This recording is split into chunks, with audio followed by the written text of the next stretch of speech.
Book Review, Open Socrates, Part 1, by Zvi Moshowitz, March 23, 2026.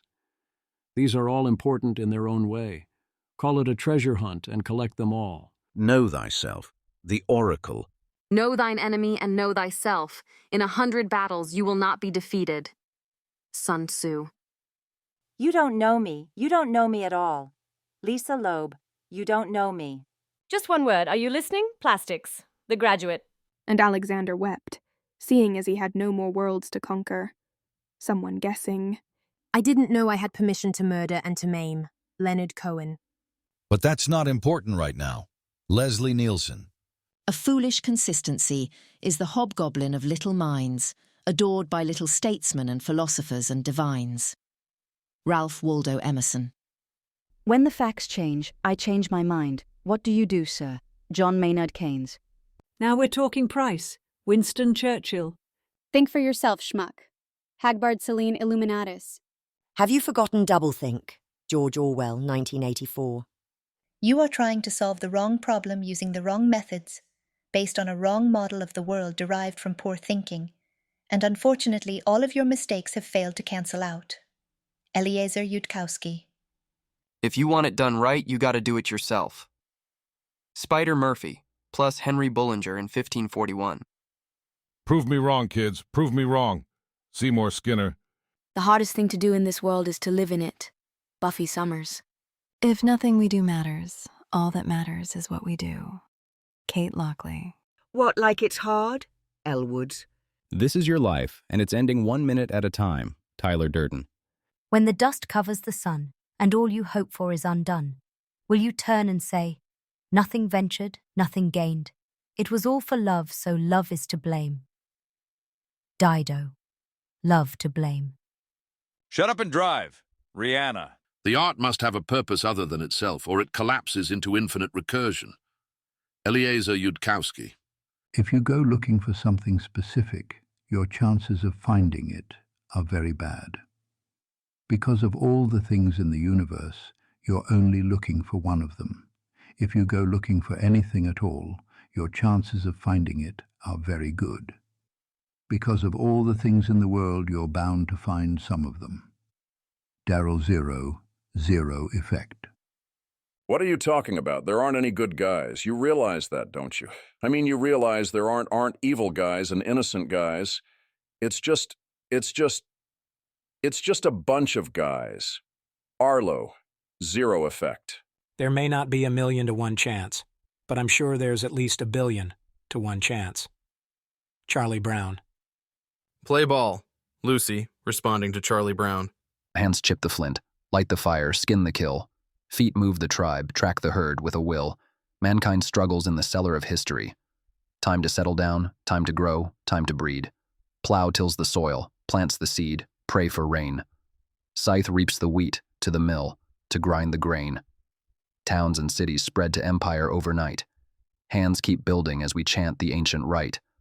Coal heats the steam, push the piston, turns the wheel. Cogs spin the wool, drives the horses made of steel. Lightning harness does our will and lights the dark. Keep rising higher, set our goal, hit the mark. Crawl out of the mud, ongoing but slow.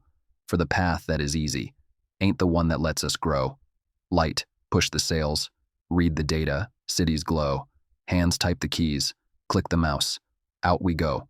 Our voices carry round the world and into space. Send us out to colonize another place. Hands make the tools, build the fire, plant the grain. Feet track the herd, build a world, begin again. Andrew Eigel, Uplift. The road to wisdom and simple to express, you err and err and err again, but less and less and less, Piet Hein. There is a theory which states that if ever anyone discovers exactly what the universe is for and why it is here, it will instantly disappear and be replaced by something even more bizarre and inexplicable. There is another theory which states that this has already happened. Douglas Adams. Editor's note.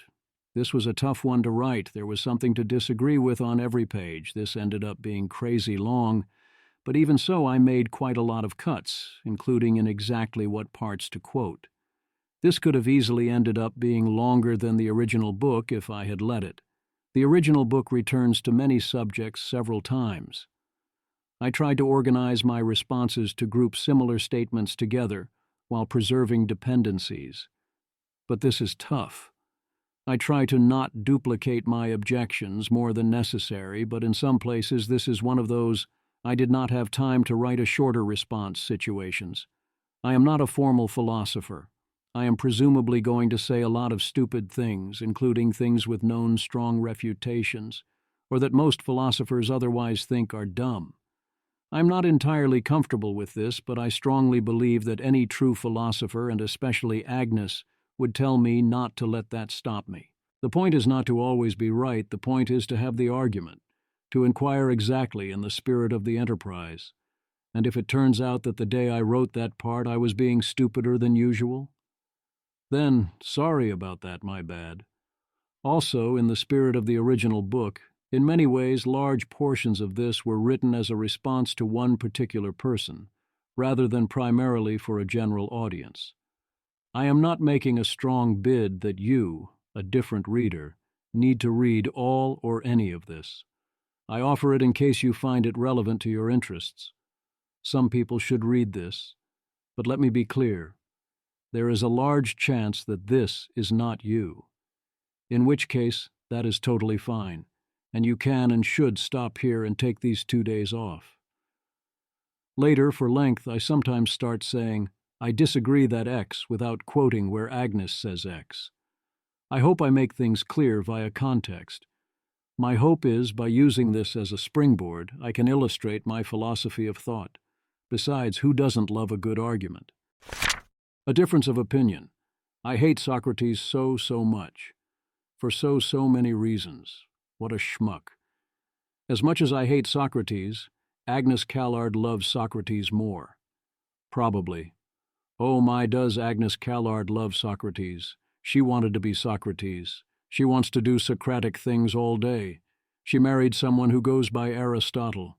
She wrote a book telling us Socrates is the key and the one true path to knowledge and even to thinking, and without his insights and method, life is not worth living.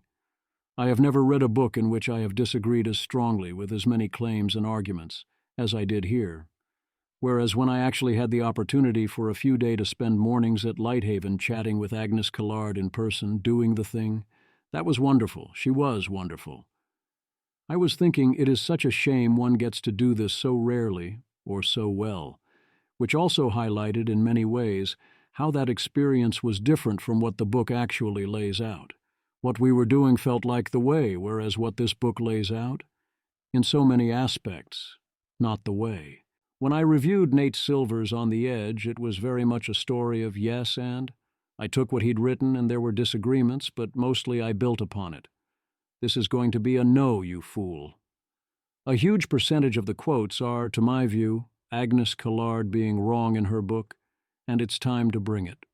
Why bring it? Partly because that's exactly what she would want me to do, partly because it's fun.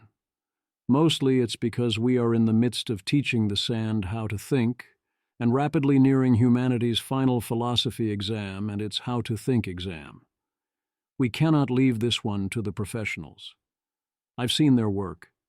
In the past, I've avoided doing explicit philosophy on the internet because I assumed I would end up looking stupid. I'd make elementary mistakes, I'd walk into traps, I'd be picking an argument with people who pick arguments for a living, and doing so on their own turf and so on. I've only even read the Symposium back in college, after which I kind of tried to cancel Plato before cancellation was a thing. We'll get to that later, but I wasn't wrong. And bits of the Republic, and I remember very little of any of it. I'd be the fool who spoke and removed all doubt. Yeah, screw that, I'm so over it. Basically, get in, loser, none of that matters. We're doing philosophy. Kind of all of it. And we're going to do it by telling Agnes Callard that she's wrong. As with all book reviews, location numbers refer to the Kindle version, and block quotes are from the book unless otherwise specified. Quotes from dialogues are taken from the book and the original source marked. An overview. Open Socrates is a book that implores us to engage in two-person philosophical dialogue, where one person asserts things and the other questions and seeks to disprove them. This, says the book, is both the good and the royal road to wisdom. You don't know me. Agnes has some bold claims about your life right out of the gate. Your life is full. It has no space for the question, why am I doing any of this? You make sure your thinking about how your life should go doesn't wander too far from how it is already going.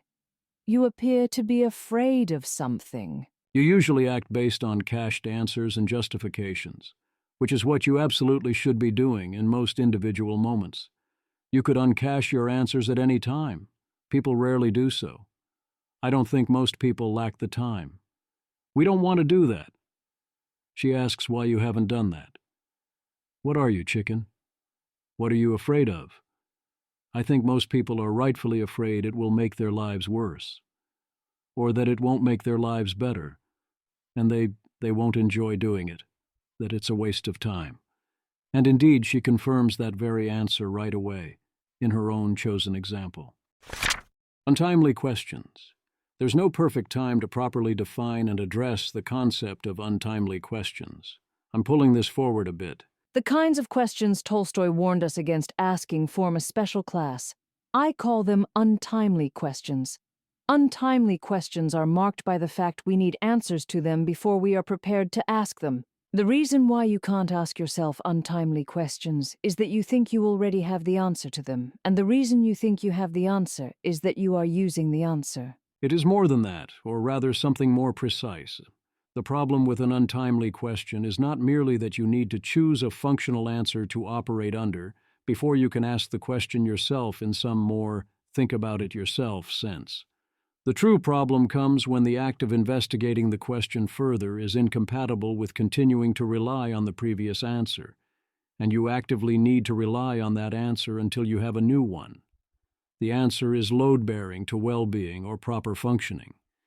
You can't remove it without replacement. It's not about not having the time to ask. It's about the uncertainty itself doing harm. That happens because of various ways the human brain handles uncertainty, and also the ability of others to detect and respond to that uncertainty. That doesn't mean that, if you actually were asked the question, you would think you have the answer, because you are using the answer. It would be more like, from the outside I can see I might not have the answer here, but I have to go on as if I have the answer. Brains are weird, and not as unified as Socrates often tries to pretend. Suppose you previously thought X, now you suspect perhaps approximately X. In many cases you continue to ponder whether X is true, while continuing to otherwise act, or mostly act, as if X is true. It is often correct to do this for questions that would otherwise be untimely. A central example is a decision to quit a job. You might quietly pursue other options, but until you know for sure you are leaving, you want to do most of the things you'd be doing anyway, maintain the same attitude, and often conceal that you might leave. Another example would be a startup.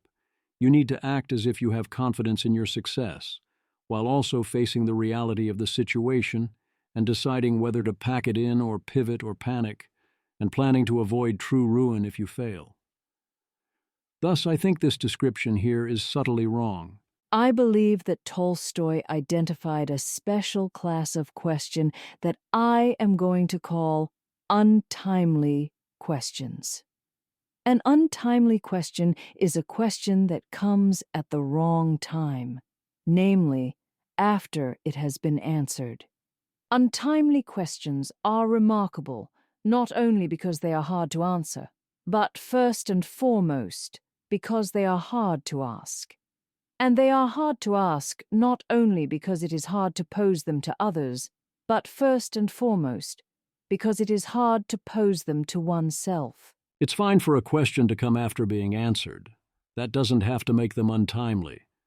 It's only an issue because having confidence in the answer is importantly load-bearing, and you can't properly ask the question without disrupting the load-bearing until you have your new answer. That's what makes them hard to pose. Most untimely questions are not, at any given time, things it makes sense to be asking. It is usually better to have cached knowledge that relies on other sources. Tolstoy's issue was that he couldn't do that. His answers had become non-functional. He became temporarily unable to live an unexamined life. which was a shame for him because the unexamined life is worth living too. The unexamined life is worth living. Socrates believed that the unexamined life is not worth living for a human being, and that belief motivated him to make time for untimely questions. There are advantages to examining and asking questions, especially when you are in need of the answers. But what kind of pompous ass would claim life cannot otherwise be worth living? Oh, right, that pompous ass. Tolstoy examined his life once he had exhausted all alternatives and had no answers. It didn't go great. The whole thing was weird, Agnes points out, because Tolstoy had won at life. My Tolstoy's question, which at the age of 50 brought me to the point of suicide, was the very simple question that lies in the soul of every human being, from a silly child to the wisest sage, the question without which life is impossible, as I experienced in actual fact.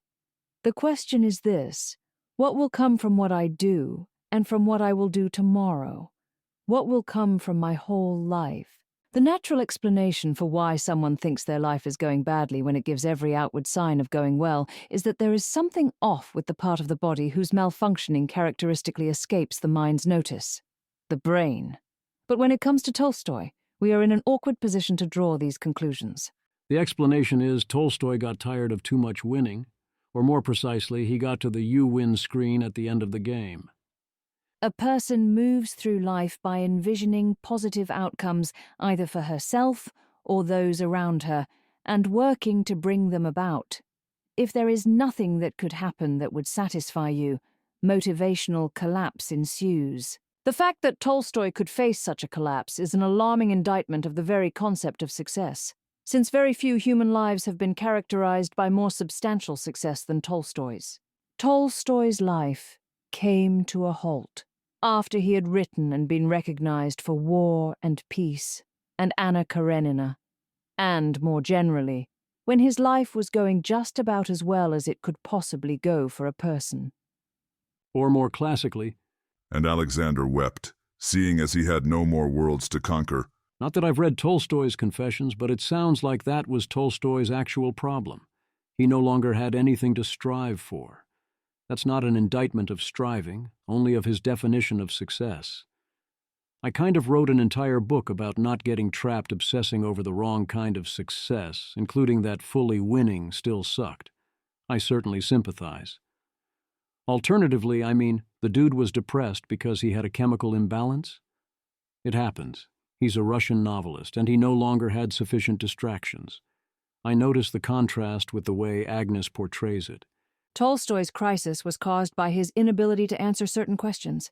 He has everything he ever wanted in life: literary fame, a loving family, wealth, physical and mental stamina, but finds himself plagued by the thought that he cannot understand why he cares about any of those things. Why seek material prosperity? Why educate my children? Why care about the welfare of the people? Why does literary fame matter? These are untimely questions, and they form a contrast with the sorts of questions that float free of what we are currently doing. Questions where open-mindedness is possible. Questions whose answers we needn't rely on already knowing. Those sorts of questions come at the right time. The point of all of that is, essentially, to get the rest of it. It's the self-sustaining circle of life and competition. So the very fact that he has it all, and we've essentially ruled out ways to meaningfully scale it further, and he no longer had to fight to maintain it, there was no marginal payoff left, is exactly the reason it no longer seemed to have a point. The art no longer had an end other than itself. What good would more wealth or more fame do him? What more could he do for his family at that point? The obvious things for Tolstoy to do next are some combination of 1. Enjoy the fruits of victory, bask in it, have goals related to this. 2. Find further goals and strive for those, either different or more of the same. 3. Find meaning some other way, which was Tolstoy's ultimate solution, faith. I also notice you can ask questions like, why educate my children? While continuing to, in this example, educate your children as before. You can say 1. I should have a very strong prior that I should educate my children. 2. I also notice I do not understand why I should do that. 3. I should also try and figure out why, or maybe even why not, if not. 4. But in the meantime, I still believe that I should keep educating them. The quest for the unexamined life. Instead, Tolstoy was paralyzed and made himself miserable looking for a way out. Throughout Confession, Tolstoy is tormented by the problem of how to move on. How do I go back to a life centered on writing novels, managing my estate, attending to my family?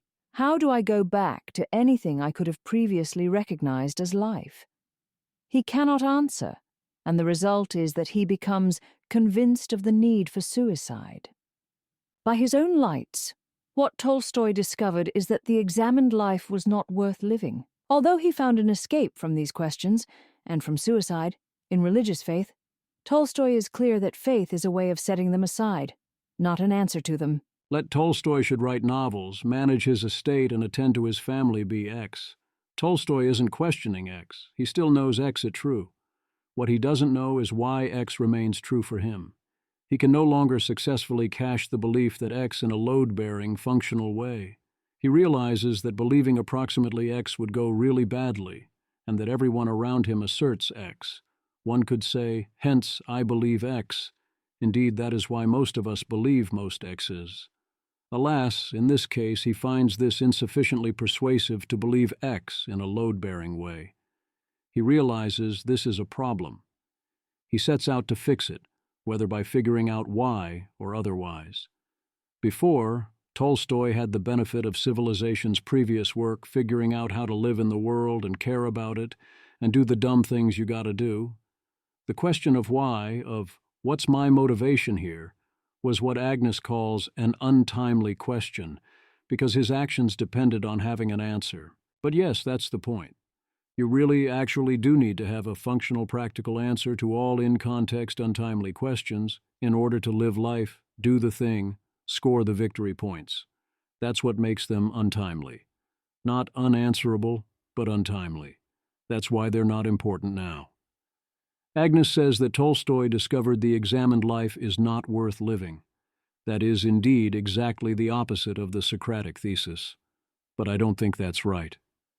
Tolstoy discovered, without realizing it explicitly, that the life without purpose, without load-bearing answers, without the great work, is not worth living. So he sought, quite reasonably, a new great work, and found one. A philosopher would say, and Agnes does say, halt, that answer is invalid, for it is not examined. It is arbitrary. It was lying around and you picked it up. Inquire. And I would say, yes, it was lying around. That's a feature, not a bug. It helps the answer stick and be compatible with those around you. How well does that answer work in practice?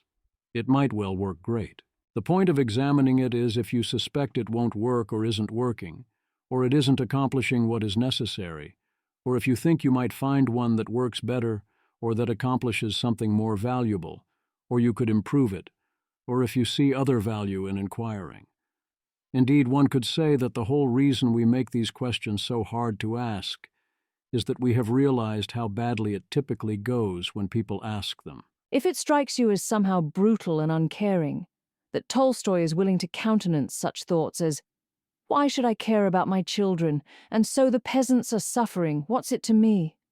Your judgmental response, how dare he, points to the unaskability of the corresponding question. You are not supposed to regard those questions as open, precisely because you are supposed to already be using the answers in the caring that you are currently doing. But in that case, how was Tolstoy, who did care about his children and about the welfare of the peasants, able to ask himself those questions? The answer is that he wasn't. He could say the words of the questions to himself, but he couldn't ask them. It's not that Tolstoy couldn't ask the questions. He could have. He didn't want to. Though Tolstoy repeatedly refers to the process of inquiry into fundamental questions, his text betrays no sign of his having performed such inquiry. Actual philosophical reasoning and argumentation are strikingly absent from it. It is evident that Tolstoy was in anguish over questions about the meaning of his own life, but it is less evident that he actually succeeded in asking those questions. The Socratic interpretation is that Tolstoy did not try and fail. Rather, he failed to try. Tolstoy identified a problem. His answers stopped working, so he set out to solve that problem. He found a solution. What he didn't do was ask the questions in the way Agnes would have him ask, instead asking different questions and finding answers. And that's because not everyone wants to or should philosophize all day. Socrates and Agnes would say nothing is better than doing philosophy all day. For some people, that is true. That is their great work. That is what they most enjoy. I mean, in that case, good for Socrates. But don't torture Tolstoy. Tolstoy found that the why question made existence unbearable. I had no life. Socrates described the prospect of spending an eternity inquiring into it as an extraordinary happiness. Tolstoy clearly does not see philosophy sparking joy in his heart. He hates it. He wants nothing to do with it. He is the unfortunate man who was happy to be asleep, forced to awaken. Now he seeks to return to his rest. Socrates is totally fine if the art lacks an end other than itself, and collapses into infinite recursion. To him, this act of seeking the good itself via the good is the good. Does he examine that fact? Kind of yes, but I suspect also kind of no. I'm sure Agnes could quote a lot of passages. I have a hunch I could make a reasonable case why they don't count, and he's pulling a fast one. For others, like myself, philosophy can more fun than most things people think are fun when it's done well. Otherwise, we wouldn't be having this conversation. But the art needs to have an end other than itself. We can ask questions such as, what is virtue, in order to have a cool discussion. But I don't buy that one should ask, what is virtue?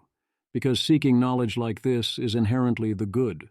Or if one does do that, one has transformed their ultimate motivation into what Agnes calls an untimely question, exactly the way she accuses everyone else of doing. Rather, we mostly ask, what is virtue?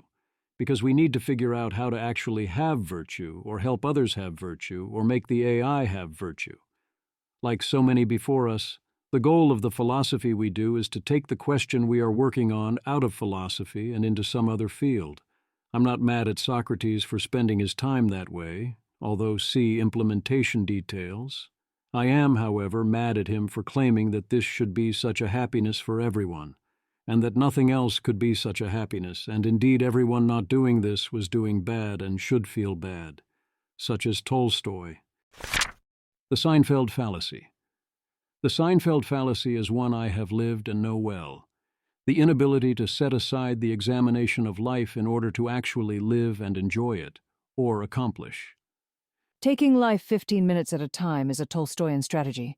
The name for the opposite strategy is Socratic. I would say that taking life 15 minutes at a time, or any other amount at a time, why 15 minutes exactly, is mostly the right way to live a given 15 minutes. The Seinfeldian version, or the one I suffered from, is the micro-fallacy. This is where you are constantly analyzing and criticizing and evaluating everything in micro. Always deliberate practice, all the time, in everything. There is great joy in that, for the right person, and also great long-term benefits. But you also need to often be able to step outside of that, and either enjoy or accomplish the thing, to get out of your own head and stop overthinking it. I think a lot of my secret sauce is the ability to be constantly optimizing the micro without letting it overly interfere with my ability to actually do things or enjoy them. Then there's the macro version of the same fallacy.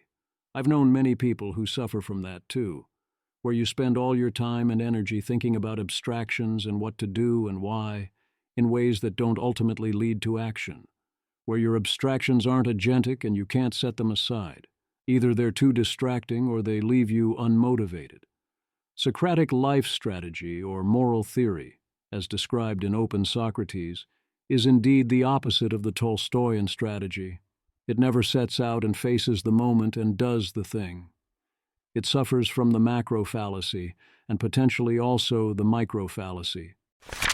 Socrates was the lying goat of hypocritical false humility. Socrates was also famously ugly, bug-eyed, snub-nosed, and goatish, in a city where personal beauty was as highly prized as wealth or fame. One could speculate that this was a big motivation for Socrates. If you are ugly and poor, but you can convince everyone around you that the physical world doesn't matter and all everyone should ever do is philosophy, and that is the true version of everything, including sex and love, well, you can see the advantages. Indeed, you can see throughout the book that this strategy worked well for him, even if you think it wasn't intentional. Socrates was not only famously ugly, but also poor, and he often remarked on his lack of intellectual gifts. He confesses to having a bad memory and denies any facility with speech-making, those being the two essential markers of intelligence in 5th century Athens. Socrates was very obviously lying. Don't tell me that this ugly, poor person who supposedly managed to consistently outwit and convince so many of the leading intellectual men of Athens, whose words were so dangerous he had to be put to death and so on, lacked intellectual gifts, or was under any delusions that he lacked them. Don't tell me he thought he lacked facility with speech-making, when we've seen so many of his historically convincing speeches. Don't tell me he had a bad memory either. When and what does he actually forget, when it counts? The closest thing the LLMs could find was Theaetetus, 167e, 168c. O3 Mini-High flat out just said, no, it's almost always a tactic. Then, of course, we get to the big one. Most of you already know this story. It is perhaps the thing he is most known for. If you are on trial for your life, and you have the chance to tell the jury one story about yourself, then you will take great care to select the right one. Socrates, finding himself in just such a situation, chose to talk about the time that his friend Chaerephon took a trip to the oracle at Delphi. The oracle, which was held to communicate the will of Apollo, was the supreme religious authority for people throughout the Greek world. Chaerephon asked the oracle whether there was anyone wiser than Socrates. Its answer was no. Upon hearing this, Socrates is shocked. When I heard of this reply, I asked myself, whatever does the god mean? What is his riddle? I am very conscious that I am not wise at all. What then does he mean by saying that I am the wisest? For surely he does not lie. It is not legitimate for him to do so. What is probable, gentlemen, is that in fact the god is wise, and that his oracular response meant that human wisdom is worth little or nothing, and that when he says this man, Socrates, he is using my name as an example, as if he said, this man among you mortals is wisest who, like Socrates, understands that his wisdom is worthless. I'm flat out calling Socrates a liar here in his most famous claim 3 times over. 1. Obviously, he is not stupid enough to think that the oracle is divinely inspired and always tells the truth. We see Socrates be a skeptic of so many other things, yet here he does not question, for it is not legitimate for him to do so. If Socrates was thinking at that level, we would not still be discussing him. 2. He can drop the whole central, I am the fool who at least knows he knows nothing act. For someone who knows they know nothing, Socrates claims to know a hell of a lot of things, both things that are true and things that are at best highly questionable. A. That doesn't mean the part where he seeks to know more or realizes there is so much more to know is an act. But seriously, come on. 3. That's clearly not the correct way to question the oracle here. A. Socrates is not so stupid as to ask the question that way. What happens if the answer comes back yes, which totally is the kind of thing the oracle would do all the time? You're just an ass now. B. You famously don't get to ask for clarification when it says a great empire would be destroyed. You don't say, but to be clear, you mean theirs, right? C. The right question, if you want to go down this road, is, who is the wisest man? Which is totally a valid oracle question, and if the oracle would have answered Socrates, then he can go from there. D. Thus I claim that this means he never asked the question. This never happened. It's a lie, a narrative device. 4. Even if it was real and you think that the oracle is real, then that's still not how you should interpret the oracle. A. One obvious interpretation is that no mortal is wise, only the gods. B. The other obvious one is that men are not wiser than each other. It's not a stat on your character sheet. C. If wisdom is worthless, what's the point of seeking the wisdom to know that? In short, 3 lies here from this lying liar. 1. Socrates claims to know he is not wise at all. 2. Socrates claims to believe the oracle tells the truth. 3. Socrates made up the entire oracle story as a narrative device. It would of course be fine to tell this story as a narrative device, but it seems clear from apology that he was representing it as real. If your defense in court was to transparently lie about what the oracle told you in order to be a pompous ass and act superior while claiming you're acting humble, I'd be pretty tempted to vote to convict on that alone. Hearing voices. Let's skip ahead a bit to the final step of where all ideas must come from. But now we must take the final step.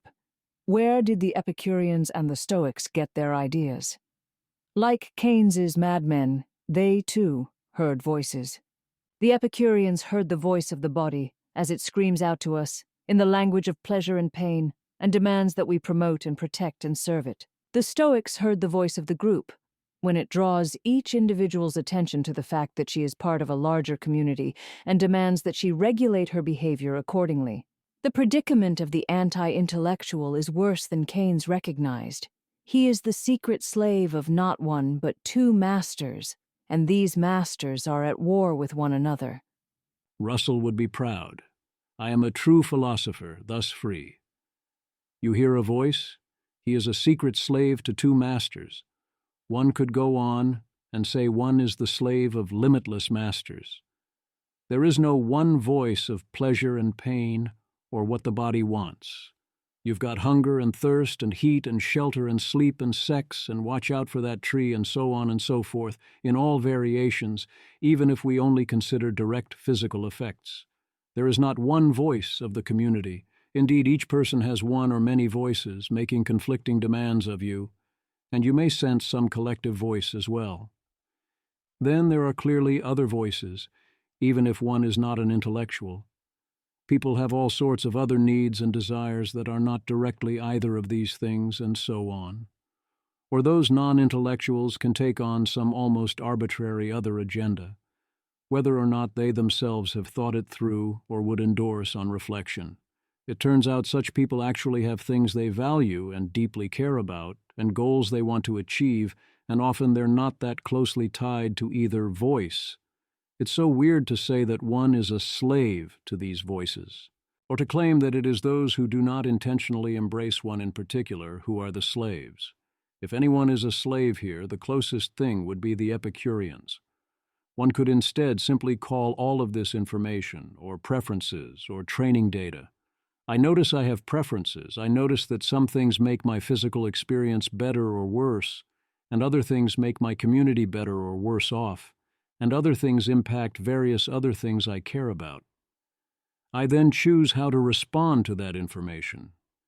Does that make me a slave? Are you a slave simply because your actions have consequences, and you are aware of those consequences? Are we, collectively, slaves of the need to eat? In some sense, yes, but I don't think that's a useful way to think about it in most contexts. Simpsons' ancient Greeks did it.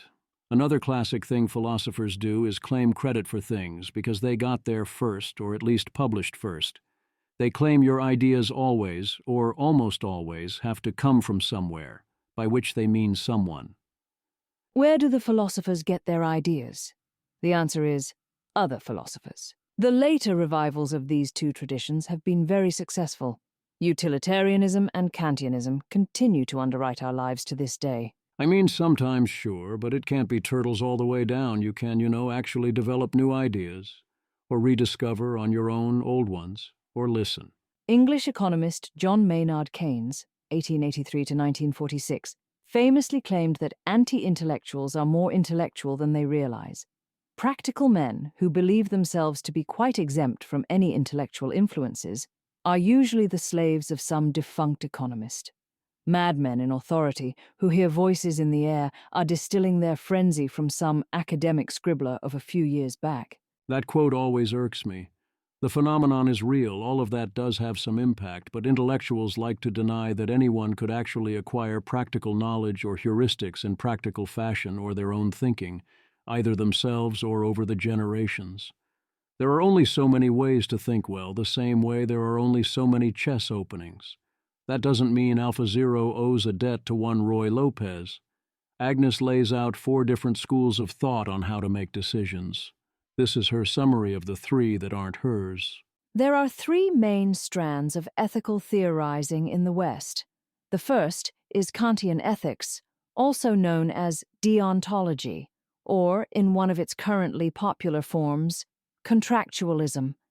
The second is what Jeremy Bentham, John Stuart Mill, and Henry Sidgwick called Utilitarianism, and that some of its modern-day proponents generalize to a position they call consequentialism. The third is virtue ethics, which, being inspired by the thought of Aristotle, also goes by the name Neo-Aristotelian ethics. She also makes this bold claim, which I'm going to move up from chapter 4 to here.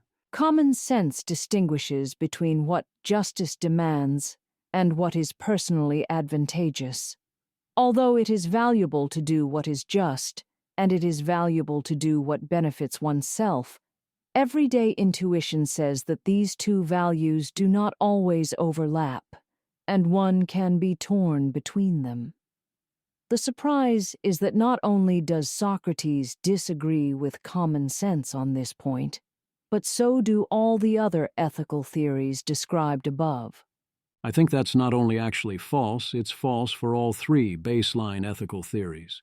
The book goes over the ethical theories briefly here, then returns to them again later, after establishing some background.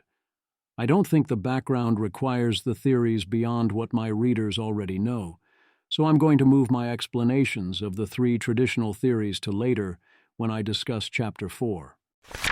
The proposed 4th option, Socratic inquiry. One approach to this problem is to try to tame the savage commands. Thus, Utilitarianism aims to rehabilitate the bodily command, Kantianism the command of the group, and Aristotelianism tries to harmonize the 2 commands with one another. But those are not the only possible methods for dealing with untimely questions. There is also the Socratic one. I don't recognize this characterization of virtue ethics or Aristotelianism at all, and I challenge the idea of the savage commands being something to be tamed rather than data. But I'm not sure how much those objections matters in context. I also notice the implicit conflation here of untimely questions and the savage commands. That seems completely wrong. I don't see any of these 3 methods as solutions to untimely questions, other than as methods to help answer the question, and I don't see how UQs relate to the commands. What Agnes proposes to do here, regardless, is say that Socratic is a 4th alternative. Rather than a complement to one of the other 3 approaches, the utilitarian who places high expected value in solving for their true utility function, the deontologist, she says Kantian, who tries to write better rules, and the virtue ethicist, who strengthens virtuous or desired actions and thoughts, and ideally has various forms of seeking knowledge and an accurate map of the territory as key virtues, Socratic values are a secret 4th thing. I strongly disagree that you can't be quite a bit Socratic in the virtuous senses, while subscribing to one of the typically acknowledged big 3 theories. Certainly you're not telling me the rest of us can't seek knowledge, or that we're doing it wrong. Well, actually, Agnes does seem to be saying that in ways that seem rather central to the book, and which we'll discuss quite a lot. People will announce, "Question everything," without noticing that they have just uttered not a question, but a command. You think they don't notice? They notice. If you question their command to do so, they'll typically say, "Exactly, now you're getting it." It also seems like treating a particular method of inquiry based on dialogue as a 4th theory is a category error. The question of the way you try to figure things out and whether Socratic dialogue is the way to do that should be distinct from whether the goal is to figure things out versus the goals of doing the outcome that has the best results, or choosing the best rules, or cultivating the best virtues. Either way, none of that means there can't also be a fourth theory. What happens if we take that fourth theory seriously? Well, the obvious first question is, how are you actually going to choose to do things? In this view, the reason we can't live our lives Socratically is that Socrates, unlike Kant, or Mill, or Aristotle, didn't have answers. Socrates could criticize the overconfident answers of others, but had nothing to offer in their stead. Being like Socrates just means being open-minded and willing to admit when you are wrong, and unafraid to ask challenging questions. Oh, but that's totally wrong, you see. Socrates was not merely criticizing the overconfident answers of others. Socrates had answers. Agnes proposes answers. Their answer is, short version, that the good is to seek knowledge. In particular, to seek knowledge via one particular style of conversation. Thinking, as Socrates understands it, is not something that happens in your head, but rather out loud, in conversation. Socrates argues that it is only by recognizing thinking as a social interaction that we can resolve a set of paradoxes as to how thinking can be open-minded, inquisitive, and truth-oriented. The Socratic motto is not question everything, but persuade or be persuaded. Socrates' claim that I know nothing isn't an empty gesture of skepticism, but rather a plan for life. It tells you that the key to success, whether you are navigating difficulties in your marriage, your terror at the prospect of death, or the politicized minefield of social media, is to have the right kinds of conversations. Given that we cannot lead lives based on knowledge, because we lack it, we should lead the second best kind of life, namely, the one oriented toward knowledge. Again, the via one particular style of conversation seems to be a category error, as in you can have any combination of 1. Centralizing actions/utilitarianism, rules/deontology, virtues/virtue ethics, inquiry/Socraticism. 2. Inquiring via Socratic dialogue, various other methods. Why would these two Socratic positions have to go together? No, really. The position is nothing else matters. Whenever anyone tries to end a Socratic encounter, the Callard position is they are turning away from inquiry and going back to living life 15 minutes at a time. This matches my interpretation of Socrates' appetite to spend time on these conversations, which is that he is without limit and absolutely cannot take a hint. Protagoras thinks that he must turn his attention elsewhere, away from inquiry. He needs to get on with the next 15 minutes of his life. Socrates encounters a similar scenario in another dialogue with Euthyphro, who complains that whatever proposition we put forward goes around and refuses to stay put where we establish it. The conversation ends when Socrates insists, "We must investigate again from the beginning." And Euthyphro replies, "Some other time, Socrates, for I am in a hurry now, and it is time for me to go."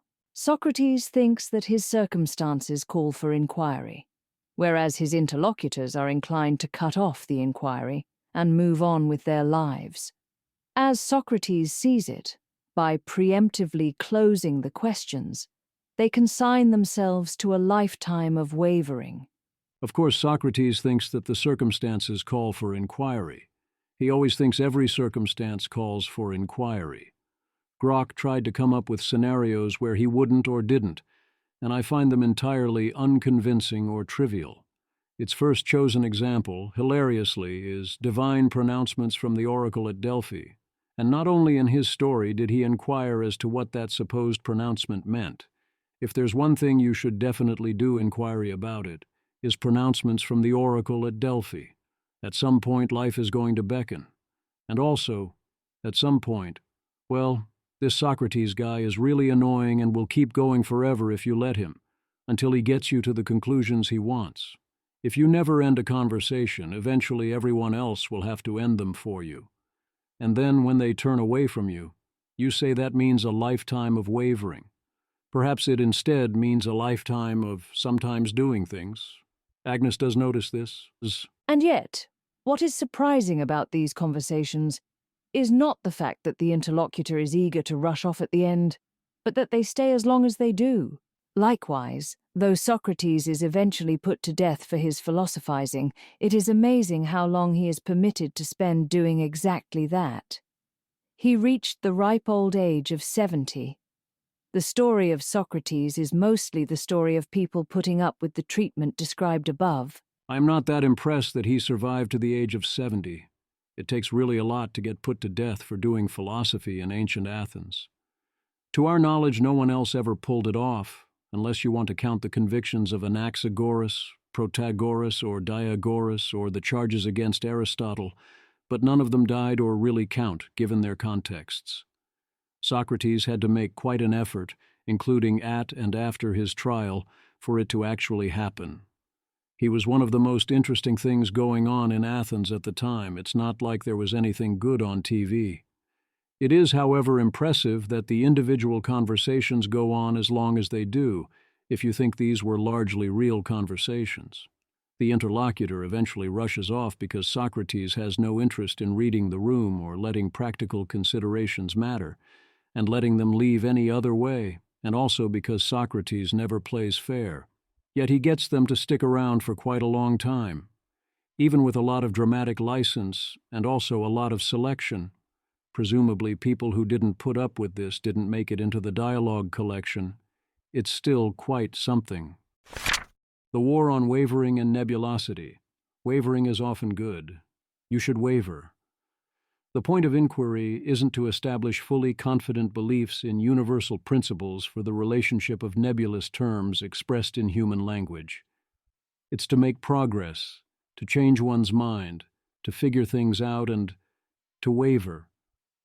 Respect nebulosity, the fact that concepts can be real but impossible to fully pin down, that they can lack hard borders and involve ambiguity, yet still be highly useful. Whereas other people criticize Socrates for being repetitive, he criticizes them for wavering, or, as he puts it, refusing to say the same things about the same subjects.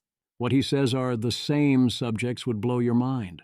It's a magician's trick. I always love a good Russell conjugation. Wavering is not a phenomenon consigned to the ancient world, though it has gone by many names. The philosopher Bertrand Russell called one species of it emotive conjugation. I am firm, you are obstinate. He is a pig-headed fool. I am righteously indignant, you are annoyed. He is making a fuss over nothing. I have reconsidered the matter. You have changed your mind. He has gone back on his word. One must remember Keynes.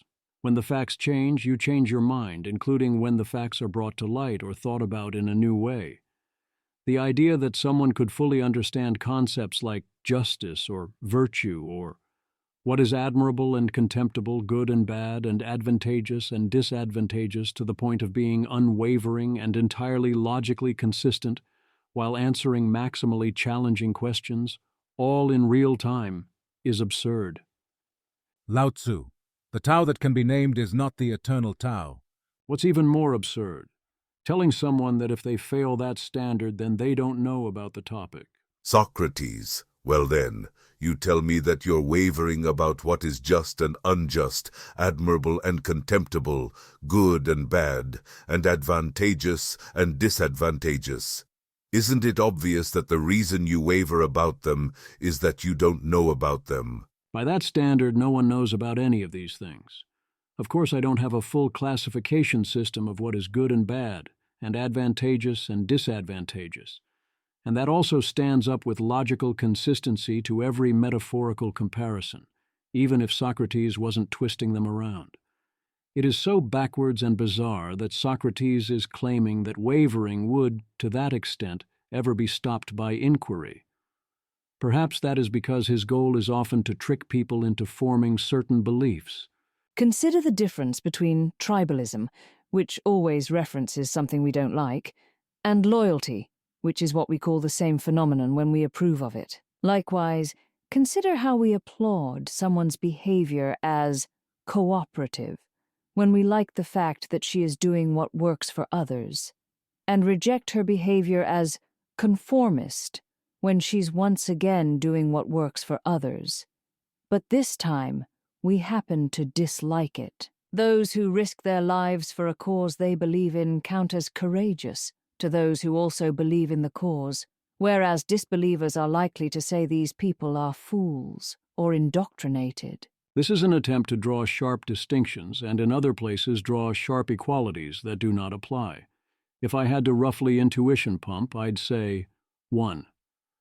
Tribalism is the combination of a special case of a combination of loyalty, cooperation, and conformity.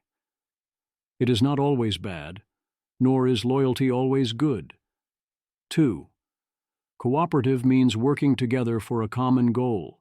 Conformist means adopting the beliefs and actions of those around you. Neither is always good or bad, and they are very distinct. The correct amount of conformity is not 0. 3. Courage means the ability to overcome fear or require knowingly take risk. It's doing the thing anyway. Fool means someone who is unintelligent, uninformed, or otherwise makes poor decisions. Indoctrinated refers to having taken on someone else's beliefs and in so doing, giving up one's agency. Or here are some adjectives and cases to consider. 1. Sports and authentic community bonds are often good tribalism. 2. Loyalty often has adjectives attached such as blind, misplaced, or cult-like. 3. Cooperation can mean complicity, price-fixing, enabling, or conspiracy. 4. Conformity can mean being a team player, cultural fit, or following best practices. 5. Courage can be reckless. It is one of the 3 principles, but you can go too far. 6. Fools can be innocent, earnest, have beginner's mind, be ready to learn. The fool. 7.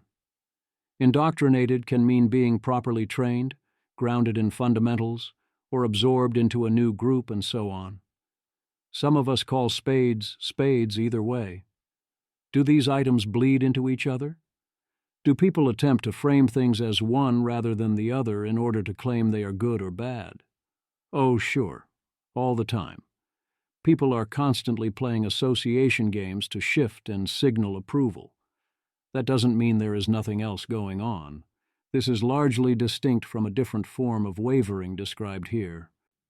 Wavering often takes the form of weakness of will, where we commit ourselves to one course of action and end up acting against our better judgment instead. Remember Tolstoy's reference to the way of weakness, in which I do something worse, even though I know what is best and it is in my power.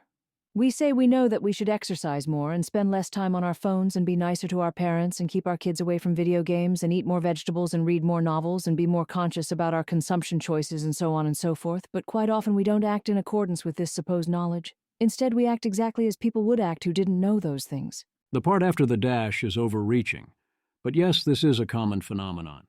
There is, of course, overlap between these two things called wavering, but I think they are at least as distinct as they are the same thing, with, of course, many cases involving motivations from both sides.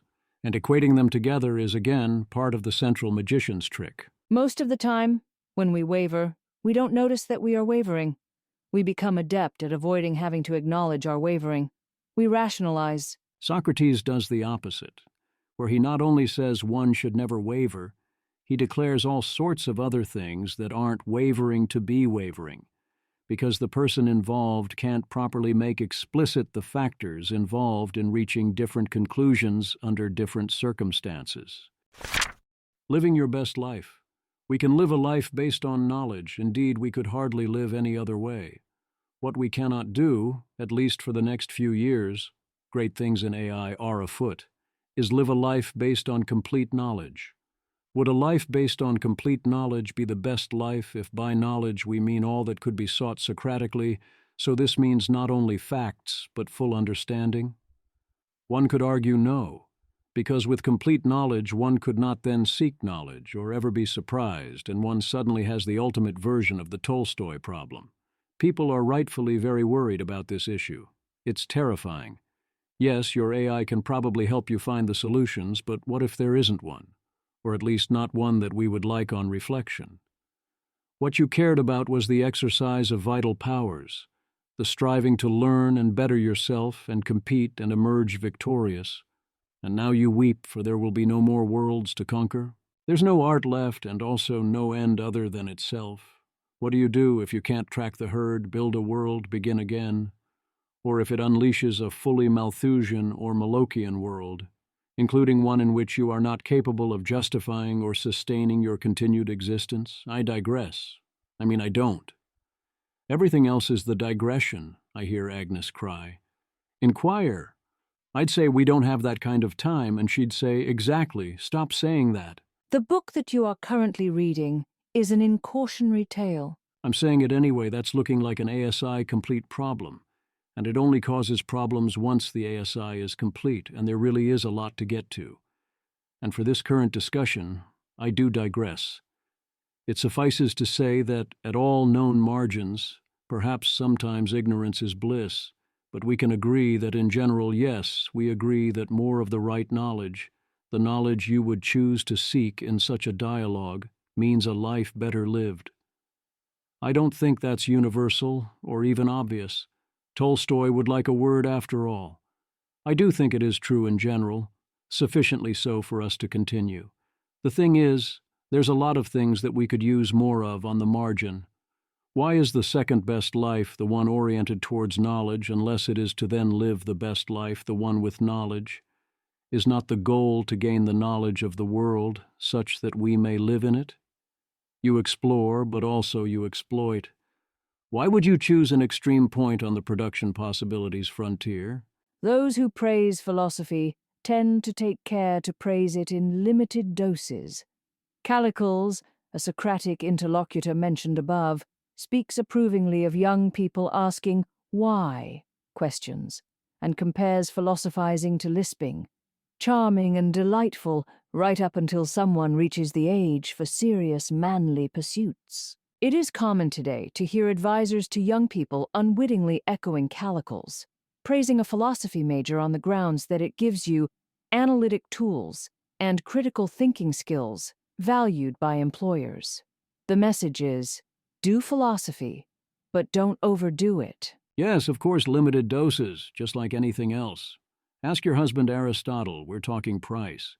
You can argue their price is too low. The order can vary. The price can vary. If you respect the philosophy for its actual content, not only for teaching you how to think, then there are advantages to doing a lot of it later on. If the justification of this being the second best life is that it leads to the best one, you either have to expect to gain full knowledge or pursue a mixed strategy, unless, of course, you think it's all way too much fun. Some people really do want, for its own sake, to philosophize all day. That's great, but a very different motivation. Introducing the Socratic Method, the real one. Socrates' solution is to give one person the task of asserting truths, and the other person the job of avoiding falsehoods. There is a place for this. Sometimes you do want the proposer to be distinct from the verifier, because you need an outside view and fresh eyes to spot mistakes. And once they're pointed out, you don't really need the other person proposing solutions. As in, the people in quality assurance can find the bug, but they can't fix the bug. So there's no point in asking them to try. Once they find it, it's on you to go fix it. But Agnes insists we should seek knowledge, essentially exclusively in this particular way, using a very strict version of this particular method, or even that doing this particular thing is the good and the way, which to me is totally wild. Then she wrote a book explaining this, where the book doesn't use the method, because it is a book. Of course, the Socratic dialogues themselves are now books, and sort of do use the method, but the reader is taking neither of the roles and the exchange is scripted, even if it or a similar conversation did take place in the past. Often the conversation unfolds in completely manipulative ways that make it almost impossible for me to read for more than a few pages. That's completely different from actually doing Socratism.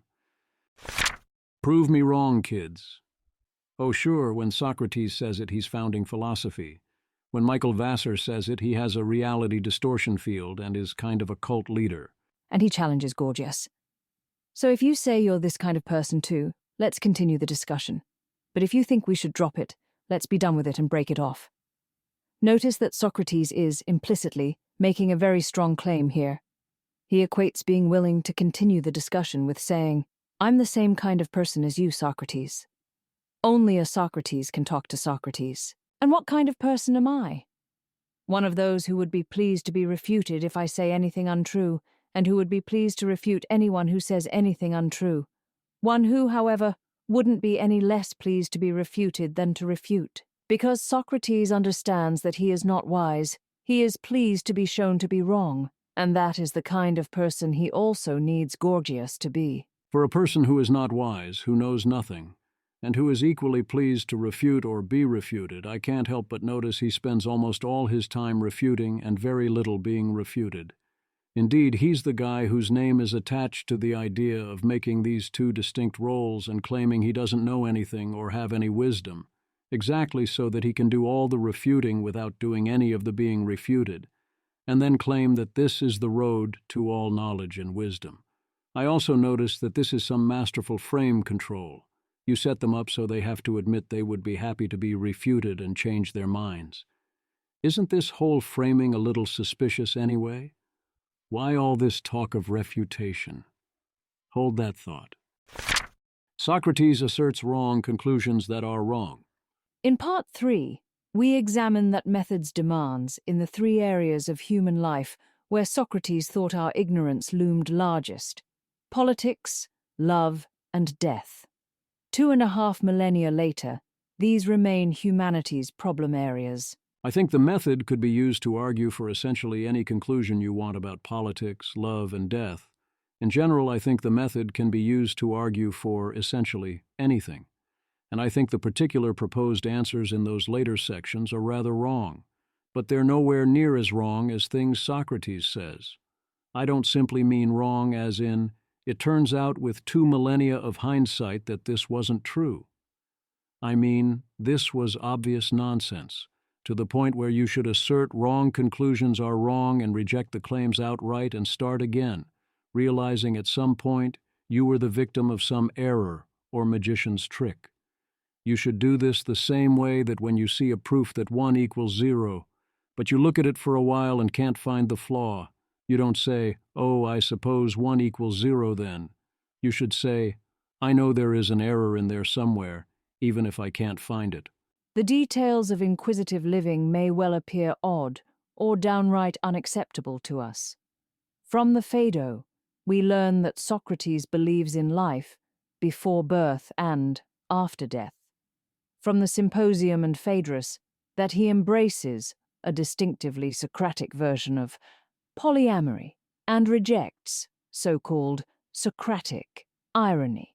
From the Gorgias, that he denies that it is so much as possible to fight injustice. Socrates says that vice is ignorance, that falling in love is an attempt to ascend to another plane of existence, and if he were around today, he would accuse all of us of treating corpses in a superstitious manner. He insists that everyone desires the good, and that treating others unjustly is worse for the person who does so than being unjustly treated herself. It seems really hard to believe anyone sane would really assert with a straight face, 1. Vice is ignorance, 2. Falling in love is an attempt to ascend to another plane of existence, 3. It is impossible to fight injustice, 4. Everyone desires the good, 5. Treating others unjustly is worse than being unjustly treated yourself. That's up there with war is peace, freedom is slavery, and ignorance is strength. I can see how one could make the mistake of, there is no reason to treat a corpse with respect, but seriously, how does no one explain that one to him?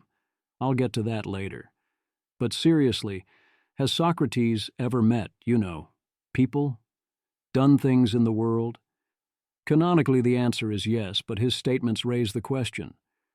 Of course, you can fight injustice. You can organize society with laws and enforce them.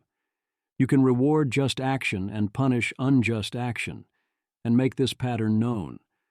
You can find the most unjust people and stick them with the pointy end.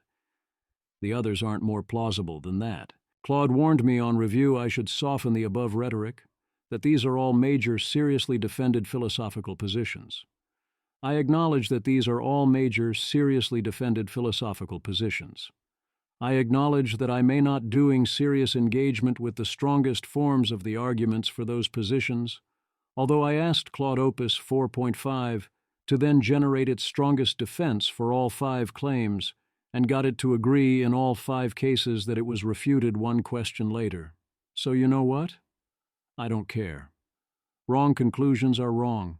Refutation or disproof by contradiction in this way is robust and can ignore all other considerations. Also, yeah, it's really good to be the one asking the questions and doing the refuting. There is only one type of person who would want to convince others as a full package. 1. Everyone wants these same things, the good. 2. If they don't, it's because they don't know any better. 3. What you think is love is actually something else. 4. Other actions are pointless. That person is a cult leader, and not the good kind. Funny how that keeps coming up. You can question your beliefs. If there's one thing that seems alien and baffling throughout the book, it is this constant claim that various intellectual actions are way more impossible than they are, especially the questioning of one's beliefs. Agnes tries to extend this concept of the load-bearing belief, the potential untimely question, to places where it need not exist. I love this example because it is so very clearly backwards. There's something very alien about how belief is being used here. Suppose I firmly believe that cloning is immoral. I won't be able to ask myself, is cloning immoral? Because when I check in with my beliefs, I see that one of them already answers the question. In order to inquire into that question, I would have to take cloning is immoral off of the list of my beliefs. At that point, I could look into whether I can derive it from other beliefs that I have, or whether any new information I might acquire could settle the question for me. But if what I am currently doing is advocating against cloning, then I cannot take cloning is immoral off of the list of my beliefs, because I'm relying on its presence. If someone asked me, "Why are you doing what you are doing?" I need to be able to answer, because cloning is immoral. Without loss of generality, let cloning is immoral be X. Suppose I believe X. When I say that, I don't mean my PX equals 1. Suppose I advocate for X. This does not have to constrain my PX at all. Perhaps I am being paid to assert this, and my PX is 0.1 or 0.5. Perhaps I don't like cloning for other reasons, and I'm pitching the moral aspect because it lands better. Or maybe I think if it's immoral, it's super immoral, and I'm not sure. Or I could think PX is 0.9, but that doesn't mean I'm sure, or that I wouldn't want to be refuted and stop advocating if I was wrong. None of that requires me to take X out of my beliefs in order to consider whether X is true. Even if I am not thinking that way and simply think X, I can still analyze whether X while continuing to use the cached belief of X until proven otherwise. One can also be of two minds, which is a funny thing to say in the context of this book, but which will become very important later. Have you forgotten doublethink? Again, I don't see why we have to have some sort of Platonic, detached position. We cannot step back to a detached position from which having no answer at all is permissible. Question and answer are magnetically attracted to one another, and the space for thought is eliminated. So we get by without asking untimely questions, or we appear to ourselves to get by while actually wavering. We waver in our actions, we waver in our thoughts, and we waver most of all when pressed to explain ourselves. Sure we can. There are various ways to do it, as we'll see later, although in practice often someone might not realize the need to do it, or might not know how, or might not have the resources available. Fiction can make untimely questions askable, but only in relation to fictional characters. That is a serious limitation. If you can ask about a fictional character, you can then ask, how does my situation differ? How is it alike? Or you can ask, what would I think about this if it was a fictional situation? Those are indeed some of the tricks. I give directions differently when I'm already heading to the same destination. I don't pause to consider how an action should be performed when I am already performing that action. Notice that my failure to employ the reflective, detached, post office procedure when asked about the supermarket is not a sign of misplaced self-confidence.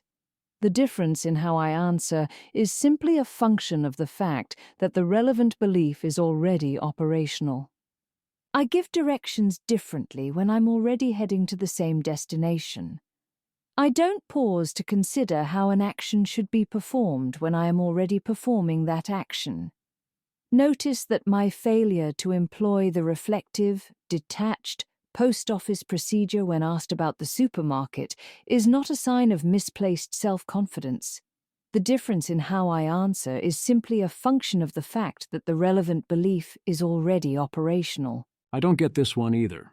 If I'm going somewhere, how does that change how I give directions? What might change my actions is if I've already figured this one out and is already top of mind, which might or might not be true if I'm on my way there. Often I figure it out as I go. Other times you ask me for directions, and I know the answer, even if I'm not headed that way. The correlation here is rather low. It is not typically the wisest approach to be fully unwavering and hyper-consistent along some set of abstract principles, or to have to be consciously aware of our entire algorithm for making decisions. So much is practical. Again, you say wavering like it is universally a bad thing, using an extremely expansive definition. Why? Not all projects are so easily put on hold. For example, I am a mother all the time. Even when I'm away from my children, I cannot pose to myself a question such as, what does it take to be a good mother, without thinking about whether my own mothering meets the standard I am describing. I can't step off the mothering treadmill long enough to consider the question in a dispassionate and detached way. The same is true of other substantial roles, such as being a student. Unless a student is somehow truly alienated from their education, just going through the motions to please others, they will be unable to approach the question as to what makes for a good student in an impartial and dispassionate manner. Their answer will have the marks of being currently in use, because they can't take time off from this pursuit. Time off from studying, such as vacations or study breaks, cannot be equated with time off from taking the concept student as crucial to one's self-understanding. One could stop being a student by dropping out of school, and perhaps one could stop being a parent by cutting off contact with one's children, but those are high costs to pay for opening up a question. And notice that the person who paid those costs and became open to these questions by divesting themselves from the corresponding commitments would be precisely the one who had little reason to care about the answers. The person claiming it cannot be done should never interrupt the person doing it, as in I'm writing this about how to think about questions related to activities that are currently part of your actions and identity, which is about activities that are part of my actions and identity, described by an author who is definitely describing things that are part of hers. Yet here we are. This claim that the ego must attach and that objectivity about anything you actually care about is impossible simply is not true. Of course, it is a difficulty to retain objective when you would rather reach one conclusion than another. That doesn't mean you can't do it, or at least get arbitrarily close to doing it. The rationalist community engages in a vast amount of deliberate practice to figure out how to do this, and has succeeded enough that if that procedure was not working, they would very much want to know that, and are eager to hear your argument why it doesn't work. This isn't it. I'm not a mother, but I am a father. And definitely I can and do often step back and ask the question, what makes someone a good father, either in a context or in general, even though the answer to that might imply I haven't been the best father or that I'd have to do things in the future I don't want to do. That's how you accomplish anything. Is there some amount of bias there that one has to watch out for? Sure, it's never going to be zero, but that doesn't mean you can't do the thing. Indeed, later on, Agnes gives an example with maximized bias where someone still manages to change their mind anyway. While the juror might gradually become more convinced of guilt as the evidence mounts, the mother's epistemic path is more likely to take the shape of flipping from hopeful certainty of his innocence to despair and rage over his guilt. Let the guilt of the son be X. The mother is relying on approximately X, and will continue to act as if approximately X, right up until the point where she realizes X. I don't think this is so much an epistemic path as it is a way of acting. Again, remember doublethink. She's going to continue to use approximately X, but is capable of evaluating evidence while doing so, to the point where sufficient evidence will flip her to X. True opinions do not only do good. File under things I can't believe someone has to say as a section heading or lies that Socrates told me. Socrates. To acquire an untied work of Daedalus is not worth much, like acquiring a runaway slave, for it does not remain, but it is worth much if tied down, for his works are very beautiful. What am I thinking of when I say this? True opinions. For true opinions, as long as they remain, are a fine thing, and all they do is good. But they are not willing to remain long, and they escape from a man's mind, so that they are not worth much until one ties them down by giving an account of the reason why. True opinions can do ungood. Kant and the axe murderer. I am an unusually strong believer in true things. I recite the litany of Tarski. I try very hard to make my map match the territory and avoid various traps. The truth is the way to bet. But sometimes locally correct opinions result in the world being worse off. I also don't think Socrates is right about how minds work. Giving an account of your beliefs can make them more accurate, and is highly useful, but it doesn't bear that much relation to how long beliefs get retained, which depends on so many factors. For most of my long-term beliefs, I have a very far from full understanding of what led me to those beliefs. I don't have enough context window or memory for that, and a lot of my computation is unconscious or System 1. If I want to know why, really know why, I likely have to actively ask that question, and sometimes the answer will then be obvious, and other times it very much won't be. Or my reasoning on the question now will be very different from what caused me to cache the belief in the first place, even if I reach the same conclusion. And even if I did fully reason my way to it earlier, and forgot how. When it comes to untimely questions, the challenge is not simply to find answers. We can have those without inquiring. We can even have true answers, right opinion, without inquiring. What inquiry gets us are answers that are both true and stable. When we have not really reasoned our way to a conclusion, it is easily reversed, especially under conditions of urgency. We can get true answers without inquiring? Sounds like the question was not so untimely after all. If one really can reliably get answers some other way, one could instead inquire into the ability to trust that other process, or maybe just trust the process. That sounds in general way easier. The best way to get stable answers is to avoid inquiry. I thought the problem was that otherwise the answers could be wrong. Meno plays the fool. Is Meno as written playing the fool here, and if so, in which sense? When I first read that, I thought Meno was simply an idiotic, arrogant prick. On reflection, Meno is definitely written as an arrogant prick, but his mistake is that he has a very different understanding of what it means to define or know something than does Socrates. Socrates thinks that to know or define virtue is to offer a complete definition of virtue that knows the answer in all cases, that is, unwavering, in that it is logically consistent and that without that you do not know what virtue is. It likely never even occurs to Meno that this could be what someone means. Instead, he thinks this a practical demand, to be able to lay out examples such that someone can understand virtue, to lay out the central and important cases. So he does that. Some of Socrates' interlocutors are initially taken aback by how easy his questions seem. Here is how Meno responds to being asked to define virtue. It is not hard to tell you, Socrates. First, if you want the virtue of a man, it is easy to say that a man's virtue consists of being able to manage public affairs. If you want the virtue of a woman, it is not difficult to describe. She must be submissive to her husband. The virtue of a child, whether male or female, is different again. And so is that of an elderly man, if you want that, or if you want that of a free man or a slave. And there are very many other virtues, so that one is not at a loss to say what virtue is. Meno remarks on how easy this question is 4 times over the course of a short speech.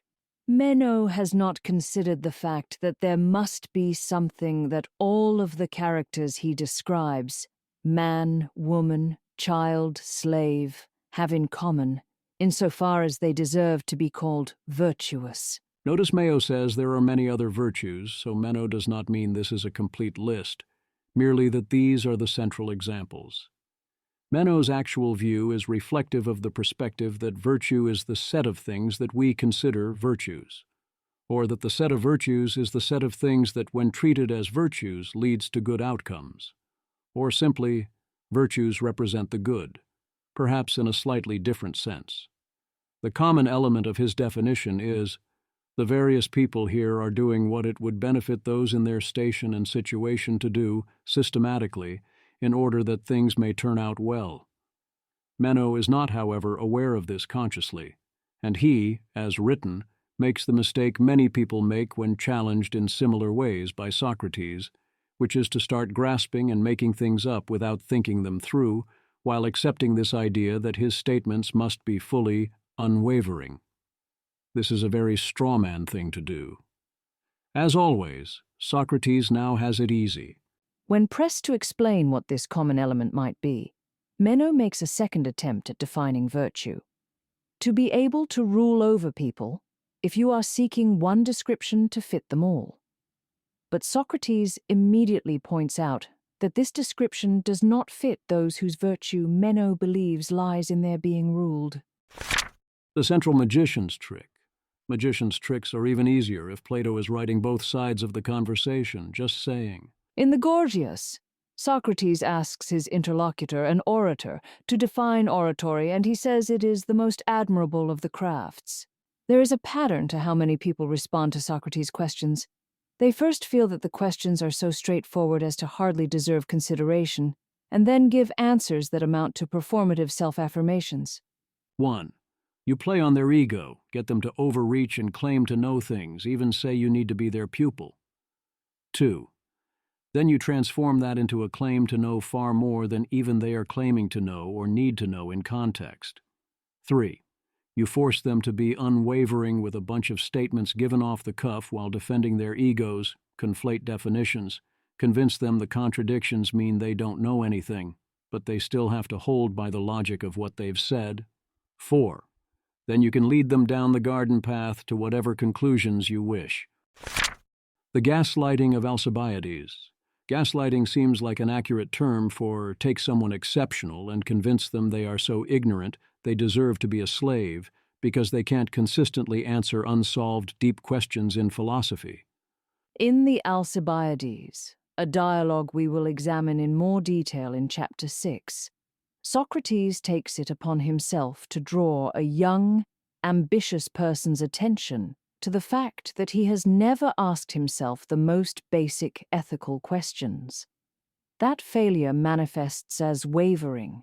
Socrates, so if you gave conflicting answers about something without meaning to, then it would be obvious that you didn't know it. Alcibiades, probably. Socrates, well then, you tell me that you're wavering about what is just and unjust, admirable and contemptible, good and bad, and advantageous and disadvantageous. Isn't it obvious that the reason you waver about them is that you don't know about them? Everyone without exception would under sufficient pressure give conflicting answers to philosophical questions, if not allowed to answer, I don't know, especially when the questioner was allowed to play with the meanings of words like good and bad and so on, and you weren't allowed to revise responses or constantly answer with, well, that is complicated. It depends on many things, some of which are... Socrates tends to drive his inquiries toward such questions. One example is, am I a just, i.e., good person? This question becomes the subject of Socrates' conversation with Alcibiades in the dialogue of the same name. Socrates, when you were a boy, I often observed you, at school and other places, and sometimes when you were playing knucklebones or some other game, you'd say to one or another of your playmates, very loudly and confidently, not at all like someone who was at a loss about justice and injustice, that he was a lousy cheater and wasn't playing fairly. Isn't that true? Alcibiades, but what was I to do, Socrates, when somebody cheated me like that? Socrates, do you mean what should you have done if you didn't actually know then whether or not you were being cheated? Alcibiades, but I did know by Zeus. I saw clearly that they were cheating me.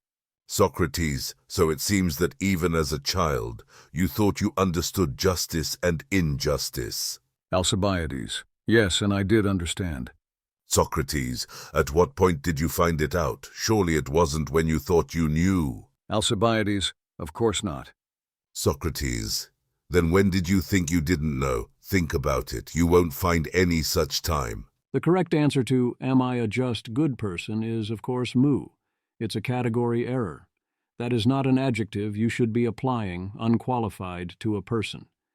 And then, wow, look at Socrates go and execute step 1. I'm not mad, I'm impressed. Alcibiades is making a very specific claim.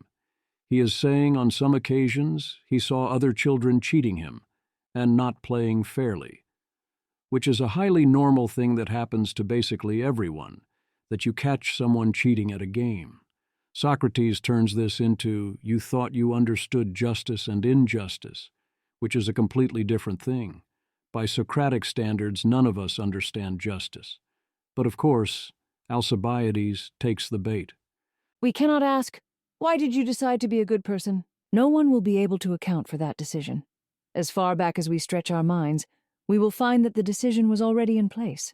Nor will we be able to think back to a time when we were too confused or puzzled about what justice was to have the kinds of responses Alcibiades had to being cheated at games. An attitude of wonder or detached inquisitiveness seems misplaced here. The last time I was confused or puzzled about justice was today as I write this. I'm confused and puzzled about justice all the time. It is highly confusing and puzzling. But yes, an attitude of wonder or detached inquisitiveness is indeed misplaced when someone cheats at games. That much we have all decided on, by nature of agreeing to play. We've been over this. I have very much cached that one, and I do not trust anyone who has not done the same. That doesn't mean Socrates couldn't ask, hey, Zavi, I think it's actually fine to cheat at games, why shouldn't I? Indeed, I've had that discussion, and done exactly the motion Agnes says I shouldn't be able to make, which is to suspend that answer in context sufficiently to examine why I have it and whether it holds up to scrutiny. Socrates, I don't suppose you've ever seen or heard people disagreeing so strongly about what is healthy and unhealthy that they fight and kill each other over it, have you? Alcibiades, of course not. As an aside, nowadays we would all be able to answer that one differently. Socrates, but I know you've seen this sort of dispute over questions of justice and injustice, or even if you haven't seen it, at least you've heard about it from many other people, especially Homer, since you've heard the Iliad and the Odyssey, haven't you? Alcibiades, I certainly have, of course, Socrates. Socrates, aren't these poems all about disagreements over justice and injustice? Alcibiades, yes. Socrates, it was over this sort of disagreement that the Achaeans and the Trojans fought battles and lost their lives, as did Odysseus and the suitors of Penelope. It is not an accident that the Trojan War was fought over a question of justice as opposed to one about weights and sizes. If you think a high-protein diet is healthier, and I think a high-carbohydrate diet is healthier, or if you favor treatment X for a particular disease, and I favor treatment Y, even if these are matters of life and death, we won't necessarily fight. We might fight, If one of us feels the other's position is due to culpable negligence in gathering or interpreting data, but that is to turn the question once again into one of justice. Assuming no accusations of wrongdoing are at play, even a disagreement over a matter of life and death can be quite peaceable. Each of us waits to hear the other's reasons, ready to change her mind in the presence of sufficient evidence. You can see Alcibiades realize he likely has been had in some way and try to fight back, but he doesn't have the skills. Socrates, Alcibiades, the handsome son of Clinias, doesn't understand justice and injustice, though he thinks he does. Alcibiades, apparently, P isn't the case, though I believe it is a formula for a more sentence. Alcibiades, apparently, constitutes agreement to such a sentence, with Alcibiades understands justice, standing in for P. The word apparently is not agreement. It is him saying, logically, you have established both propositions within the context of this conversation. I don't see a way out of this, even though it is absurd, and thus I realize that I am bleeped. Contra Agnes. I don't think he is asserting or accepting both approximately P and he believes P. He is noticing that Socrates, to use Agnes's word, has orchestrated this trap, and he doesn't know how to get out of it. Also, contra Agnes, yes, the reluctance here very much is reason to doubt the sincerity of his responses. Not that Alcibiades is being insincere, but that he knows he's being intellectually manipulated into saying it. If you look at the previous context, which Agnes quotes, it is very clear that Alcibiades knows, deep in his gut, that he's been had, but doesn't feel socially able to assert this. If you then go on to what Agnes quotes after, with Socrates pulling, "If you can't provide a counterexample to my absurd claim, then it must be true," it's even more obvious what is happening, that it is all a magician's trick. Pair this with something else we see when we move forward to chapter 6. There's a passage, Alcibiades 105ac, where Socrates says to Alcibiades that he thinks he'd choose to die rather than live with only what he has, that if he could only rule some of the people that would be so puny as to merit suicide, which I am very confident, to the extent Alcibiades is real or can be reasoned about, was not true, and which is the kind of thing that can really screw a person up. And also he claims this as knowledge, that he is sure of it, when I mean holy hell. The end result of all this is that he uses this frame of Alcibiades' own psyche to get him to admit he deserves to be a slave. It is hard to properly state how royally bleeped up the whole thing is. Alcibiades was not in fact well suited to rule the Athenians, the Spartans, or the Persians, let alone all of them taken together. We can see this, and no doubt there were some people during Alcibiades' lifetime who could see it. But how was Socrates able to get Alcibiades himself to see it? The correct answer is that he wasn't able to do this. What Socrates was able to do was to force Alcibiades into a bind where he felt he had to admit horrible things about himself. Then, when he was outside of what with others such as Steve Jobs or Michael Vassar we call the reality distortion field, that was doubtless around Socrates, he realized he'd been had even if he didn't know how or why, and he only got more determined to prove he was worthy. If you doubt that Socrates, or someone in the questioning position, can very much become the proposer rather than the disprover, and get the other person to follow whatever chain of logic they want, a simple example is quoted later, in Alcibiades 132 to 133b. All you have to do is end each statement with, essentially, "Isn't that right?" Socrates as Jeopardy contestant. You can provide the answer all you like so long as you phrase it in the form of a question. What was the historical result of this, together with an affair with Socrates? And if you look at the descriptions quoted in Part 3 under Love, you can see what a number Socrates ultimately did on Alcibiades before he was able to snap out of it, and then tried to warn others rather explicitly that Socrates is an abuser and not to fall into the same trap. Symposium 222b, although he doesn't have the language for this. Once he has the ear of the Athenians, Alcibiades pushes them to embark on an ambitious military conquest of Sicily. If we take the account in Thucydides seriously, This clearly insane expedition plausibly led to the fall of the Athenian Empire to Sparta, and thereby to the fall of all of Greece and the end of its golden age. All, quite plausibly, because of Socrates. He took his whole civilization down with him. We later learn Meno also failed to gain wisdom after his encounter with Socrates, as he is revealed to be greedy, treacherous, and incompetent, and dies young after being tortured for a year, but at least he didn't take down a civilization with him. This forces Agnes to point out that no, sometimes Socrates' associates ended up doing okay. So why did all of this backfire so spectacularly in the case of Alcibiades? Agnes says Plato tried to answer this in Symposium, which is set 17 years afterwards. Essentially, Plato thinks Socrates screwed Alcibiades so badly he got PTSD.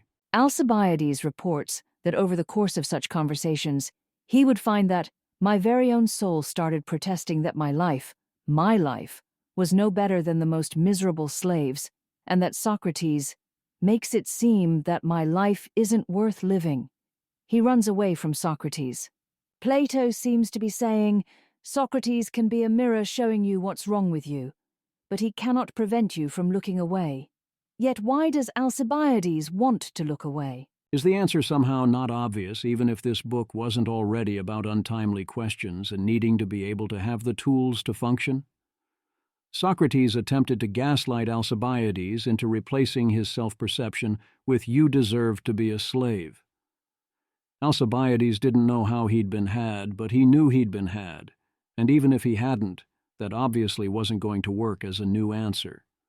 Don't be surprised if he ran directly away from that idea once he was outside of the reality distortion field.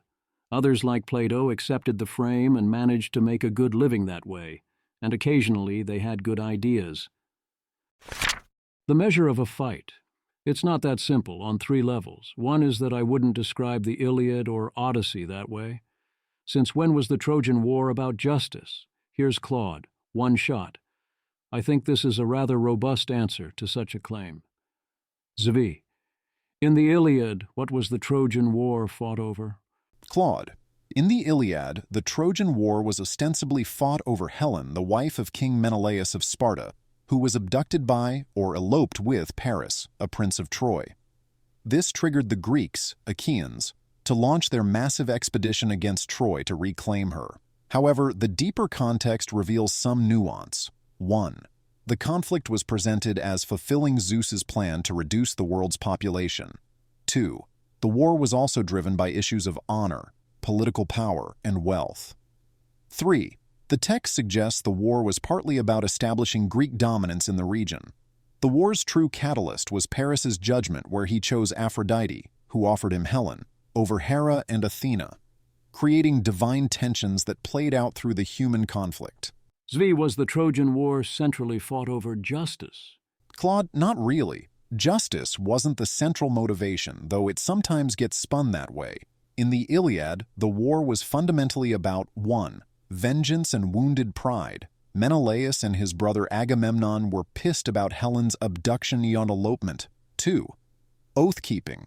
Most Greek leaders had sworn to defend Helen's marriage before she was even with Menelaus. Long story. 3. Power and plunder. Many of the Greeks were there for the spoils of war. 4. Divine meddling. The gods were using humans as pawns in their own squabbles. The concept of justice, as we understand it today, wasn't really the framing. The Greeks weren't thinking, we must restore cosmic justice. They were thinking, that asshole Paris took what's ours and we want it back. Agamemnon in particular was clearly there for power and wealth.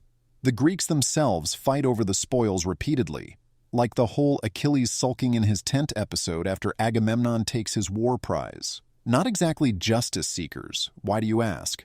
Were you considering justice as the central theme? The Odyssey is an even worse fit than the Iliad. Most of its events have little to do with justice. I think neither Odysseus nor the suitors primarily cared about justice.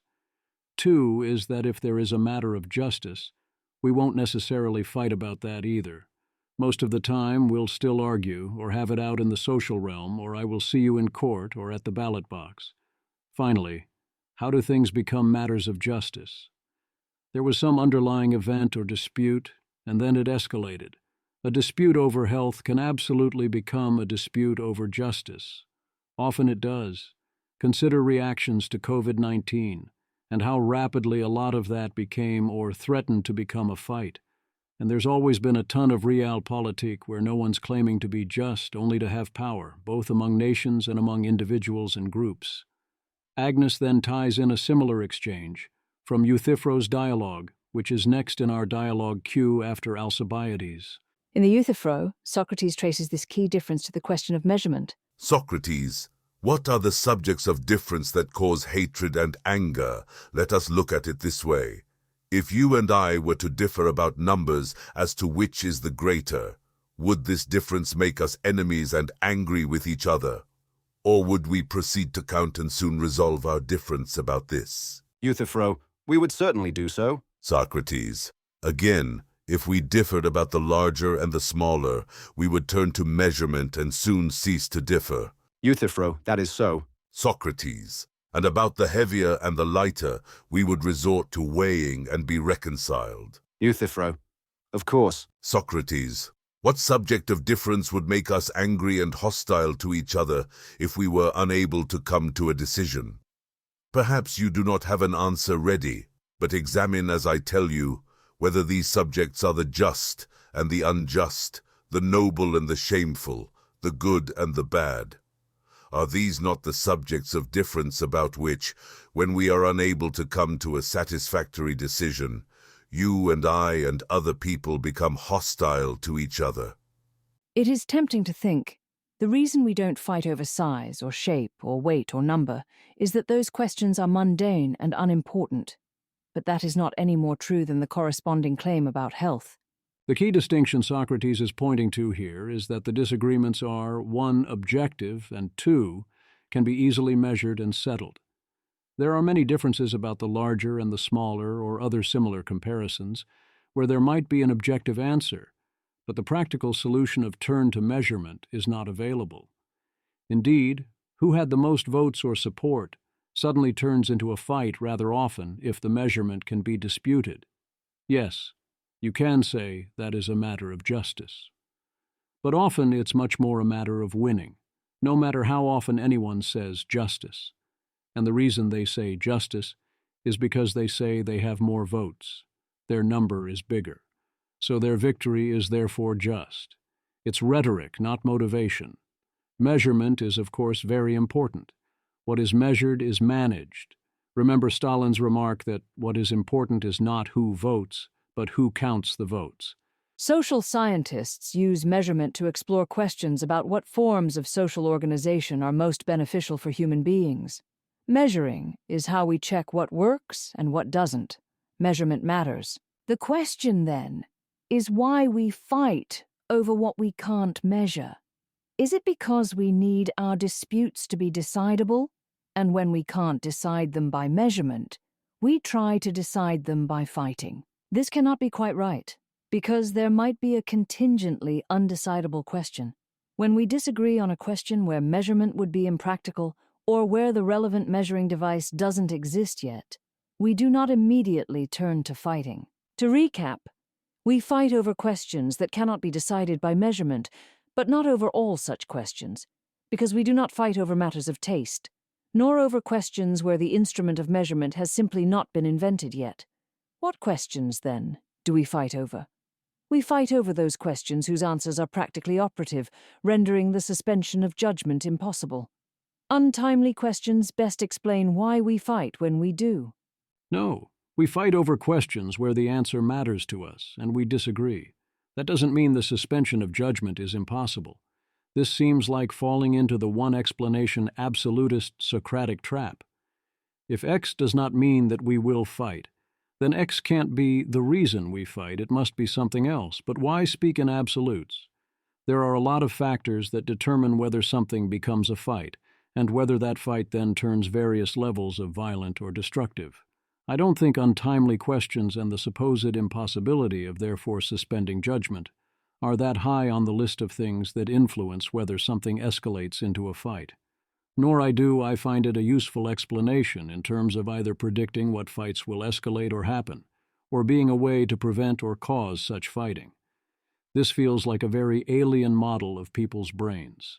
Measurement exists only where detachment is possible. This holds true not only for natural scientific properties such as weight and size and health, but also for social scientific phenomena. When economists, psychologists, or sociologists wish to investigate some aspect of human behavior, they can formulate the question as one of measurement only because they have not presupposed that they already know the answer.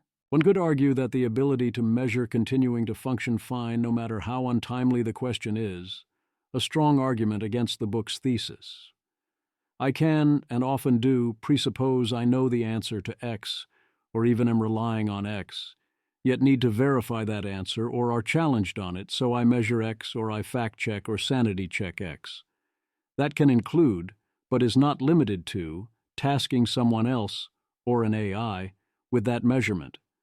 Detachment sufficient for this in practice, highly possible when you need it. If you can't objectively measure X, despite thinking you know the value of X already, that's a skill issue. The good fight, leverage research offers us connection theory. Connection theory says that any given person has a set of ultimate goals, and of necessity believes on some level that these goals will be achieved. If at any time their model of the world changes such that achieving all of their goals simultaneously becomes impossible, what will that person do? Connection. Theory says that person will instantly change their world model as radically as necessary, such that the goals all become possible again. A similar claim is on display here. Specify what needs to be true in the future in order for my answer to guide my action in the present. If I orient my life around the prospect of becoming a mother, or going to college, or being publicly recognized for my efforts, or being reunited with a loved one, I am going to need to have a belief about whether or not these things will happen. I might not have a lot of evidence as to whether these projects will succeed, but an agnostically detached attitude, I simply don't know what will happen, will be hard for me to sustain. No one can live without making predictions about those parts of the future that are of special concern to them. People who are getting married are likely to find the question as to whether they will stay married to be untimely, and parents are in the same position with respect to questions about the health and happiness of their children.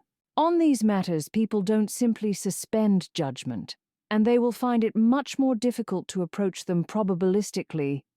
There is a 60% chance things will work out than outsiders do. Whereas you might be able to engage in a detached, impartial inquiry into whether my spouse will ever cheat on me, or whether my best friend will ever reveal secrets of mine she has promised to keep. Those questions tend to arrive in my mind already answered. No one can live like that? I offer a living counterexample. I am living like that. As in, let me be very direct. I expect, by default, all value in the universe to be lost, and all people to die, when the dust covers the sun, and all you hope for is undone. We are losing. I am fighting with everything I have, and I am losing. I expect to lose everything I care about, profoundly, completely. Yet if nothing we do matters, all that matters is what we do, and we hope to at least die with as much dignity as possible, which at the present moment would be not much. I also took a very eyes-open attitude when I chose to get married, with the full knowledge that there was a large chance it wouldn't work out. I planned accordingly. The untimely questions Agnes specifically mentions here, I've asked myself them all, exactly when she thinks they must have been untimely.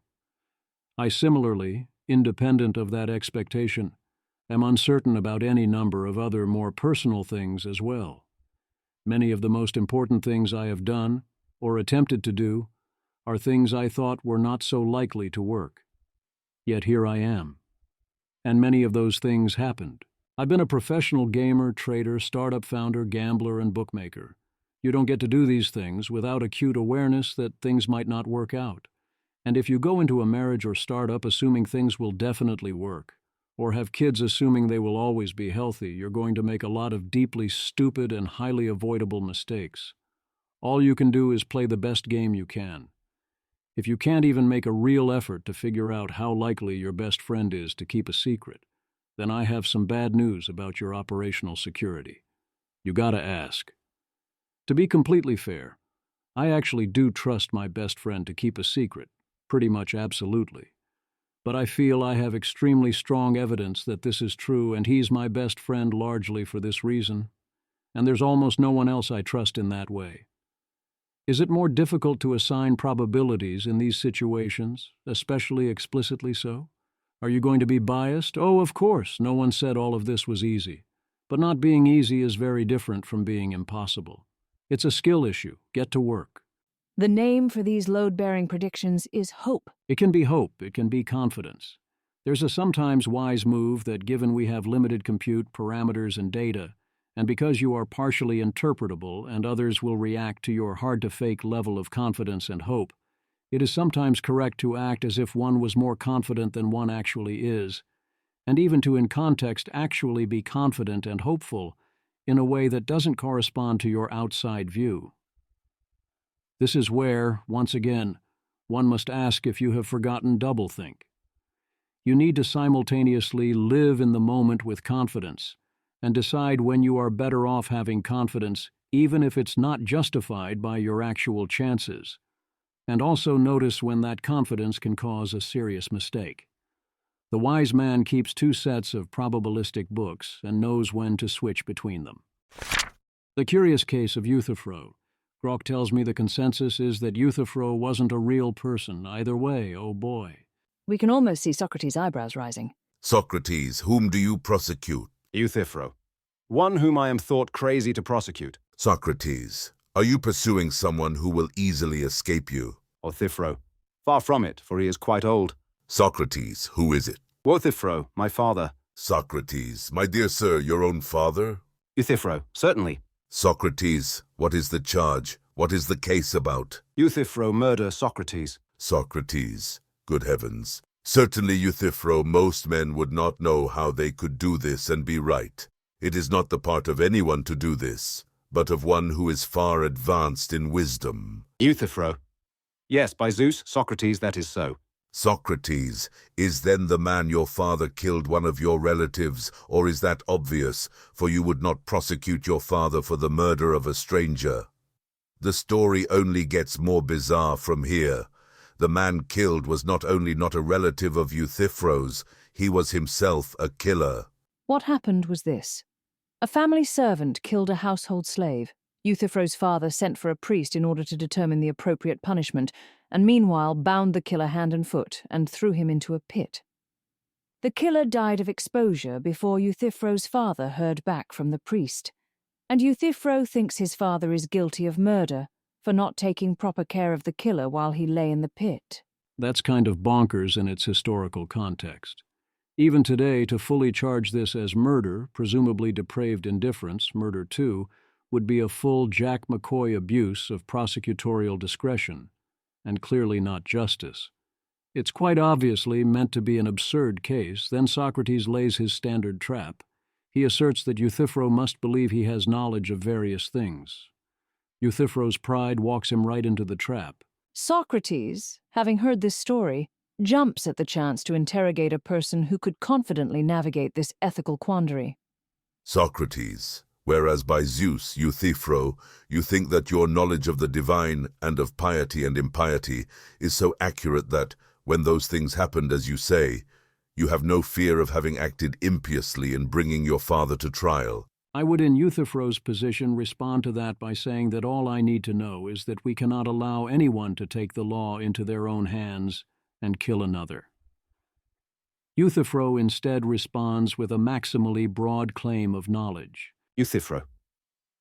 I should be of no use, Socrates.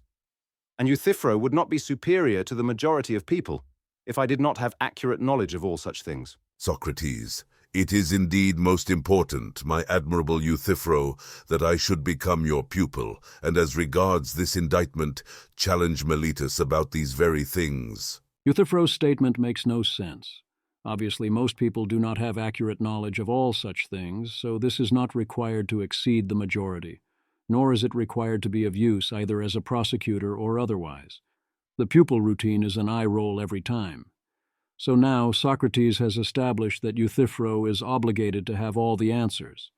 Euthyphro similarly thinks he will have an easy time explaining what he means by piety. But Socrates has only to apply the lightest pressure to their answers for this appearance of ease to dissolve. Euthyphro initially defines piety as follows. I say that the pious is to do what I am doing now, to prosecute the wrongdoer, be it about murder or temple robbery or anything else, whether the wrongdoer is your father or mother or anyone else. Look at how much broader a claim this is than the situation requires. Rather than claim this is one of the things that is generally pious and what it requires in this context, he claims this is the entirely of piety and an absolute requirement. At that point, it's all over. Socrates can take this in almost any direction at his whim. You should be sad about that. What is the difference between sadness and anger? That is an example of the kind of question that I see as paradigmatically philosophical.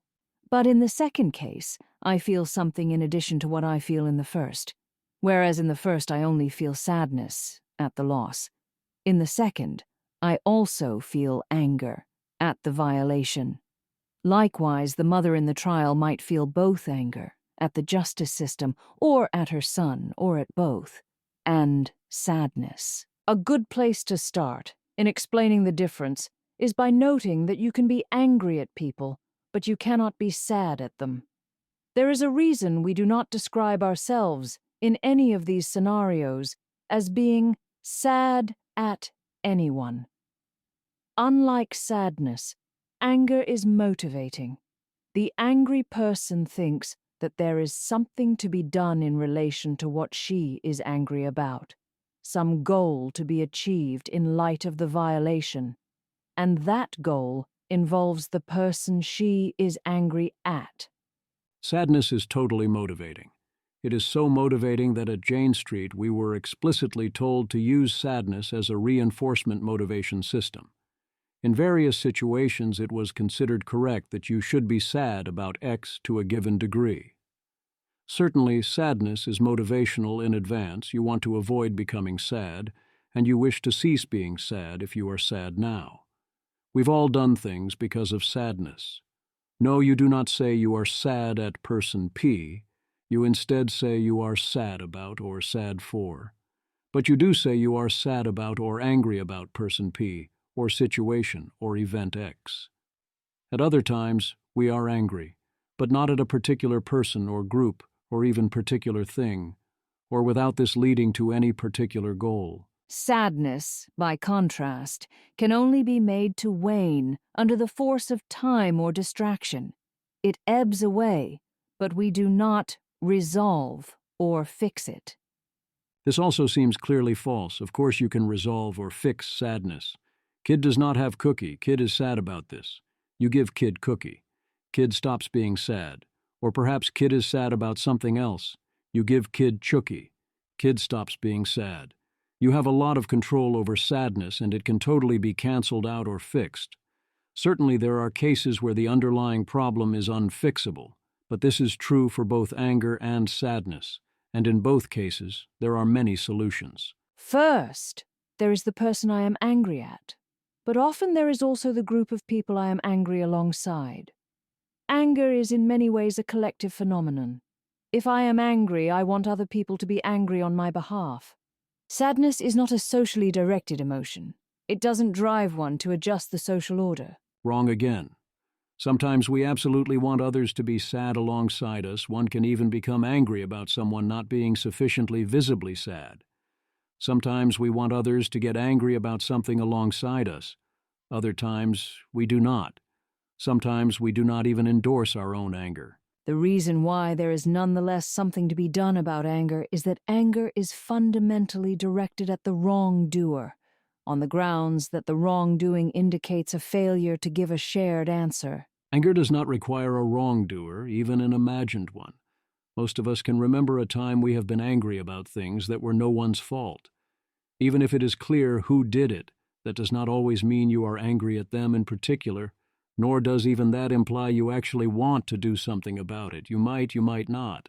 Consider this example from Sophocles' Antigone.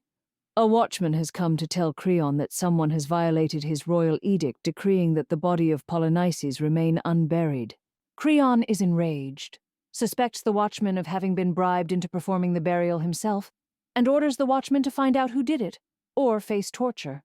I mean, okay, sure, sometimes people get angry and act on it, but one can imagine Creon giving that same order without being angry. It wouldn't be my move, but one can understand it. Creon is truly unsettled by the thought that the watchman may have been bribed to break the law. This possibility shakes Creon's hold on what constitutes for him a fundamental norm, that his word, as king, ought to be obeyed. He does not know how to be a king, how to act in the role that gives his life meaning, if his edicts are not met with obedience. The answer is a more forceful version of what he gets by vociferously condemning the outrageous crime. I quote this mostly to point out that Creon was a terrible king. That's not how being a king works. You don't get obeyed purely because you wear the crown. You have to earn that and maintain it, or it will be lost. And sometimes people will still tell you no or not do what you say. If he doesn't know how to handle not always getting your way, oh boy, do I not want you in charge. People respond to incentives. Socrates and Agnes have a particular problem with something called commands, and a very strange view of what is in charge of who. Her two savage commands are bodily commands and kinship commands. All around you, the air is thick with commands. You can't escape them. They follow you wherever you go. You don't see them. They're invisible. You can't hear them. They're inaudible. You feel them. The feeling is pain, accompanied by the prospect of pleasure. Even when the command takes the form of some relatively sophisticated attitude such as ambition or jealousy or existential ennui, it has physical manifestations. These commands are savage, employing the tools of the torturer, pain, fear of more pain, the purely contrastive pleasure of temporary release from pain, to get you to do what you may see no other reason to do. The commands are also unreliable, since they have a history of not always panning out. Like a capricious tyrant, they are prone to reversals, filling you with regret for having acted as they ordered. Why do we obey such savage and inconsistent masters? When we disobey a command, it is usually at the prompting of another command. For instance, the command to observe social niceties might trump the command of hunger.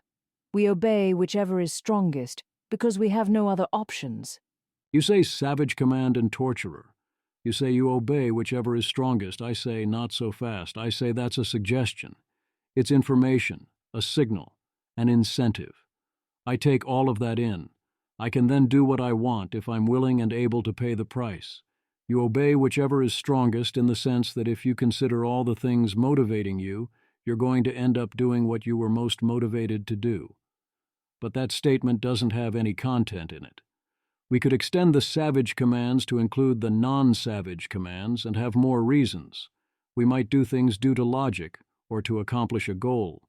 We might do all this to pursue some good, which may or may not be savage, in the sense of cashing out to our physical experience or those of others. We do things for reasons. Most of them, most of the time, will be cashed. What makes some of them savage? Why does that matter? We are the sorts of beings who need answers before developing the ability to ask questions, and who therefore rely on answers to unasked questions. Which is to say, commands. Our bodies do not content themselves with commands to eat this or drink that. They also command us to acquire the resources that will allow us to fulfill such commands in the future. Thus, the pursuit of wealth is driven by the body, as is our anxious investment in our health, itself backed by our fear of death. Our bodies are able to organize us in their service, to the point where even bodily restraint is typically driven by the body. If bodily commands include commands to pursue intermediate goals and goods that in turn ensure resources, then are most kinship commands actually bodily commands, along with everything else? If someone says that it is good for you to unwind or recharge, they are channeling the bodily command, encouraging you to think of yourself as a custodian of your own pleasures and pains. What doesn't ultimately count as a bodily command here? Only purely altruistic acts? She contrasts commands with suggestions, which come in response to you asking a question. I don't think there is such a difference here based on whether you asked a question explicitly. Both can be voluntary and both can be coercive. Both can be considered or unconsidered, cached or uncached, trustworthy or not. Life requires you to take most atomic actions with System 1, quickly, and on instinct or based on cached procedures rather than use System 2. The point of most System 2 work is to get your System 1 ready to make better decisions later. It's not that we need answers before developing the ability to ask questions. It's that it is costly to stop and ask any given question, either in general or at any given time. You can stop to inquire, and at any moment, stop living your life 15 seconds or minutes at a time. You can't stop to inquire before every action. Even when inquiring, you can't keep inquiring as to whether and how you should inquire about whether and how you should inquire, because that too is an inquiry, and so on. There's this idea that if you didn't ask the question, how dare you be provided with the answer in a book full of answers to questions I never asked, about someone whose life was about providing answers to questions no one else asked. Socrates describes bodily appetite as a source of answers to unasked questions. Wouldn't you say that the soul of someone who has an appetite for a thing nods assent to it as if in answer to a question? That generalizes to any information, including about your preferences. It is going to give you answers to questions. It is Agnes who is specifying that the questions are unasked. Quite often they are asked, "What am I hungry for right now?" I'm asking. Also, per Aristotle, yes, people will want things they want and avoid things they actively don't want. Okay, sure. The essential feature of kinship bonds is that they offer communal answers to questions such as, which people and places and activities matter most to us? Which days do we celebrate? Under what circumstances are we willing to fight and die? Do we believe in God? What kinds of jobs, social gatherings, hobbies, music, home decor, dress, and so on are appropriate for people like us? Who is in charge of our group? More generally, how should we behave in relation to each other? For most of us, humanity is the largest kinship group we see ourselves as belonging to, though there are people who see themselves as parts of an even larger family that includes all sentient life, or even all life. There has to be something that distinguishes kin from not kin, but if kin can include all humanity or all life, then all it needs is a distinguishing definition and to encompass members within the circle of concern.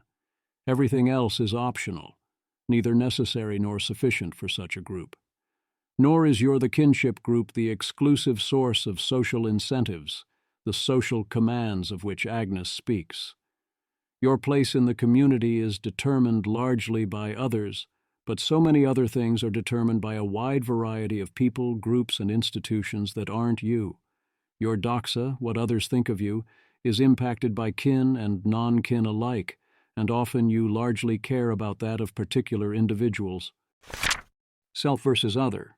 English words for the phenomenon of psychosocial dependence rely on the prefix self to such a degree that one could interpret this as a linguistic protest against what's being described. Someone's self-esteem, or self-regard, or self-image, or self-respect, or self-confidence is largely a function of how others treat her. Imagine yourself in a version of Gulliver's Travels, where the first place you come to is inhabited by people who revere and adore you as the most charming and insightful person around, and later you arrive at the land of magnetically charismatic geniuses, relative to whom you come off as an insipid dolt.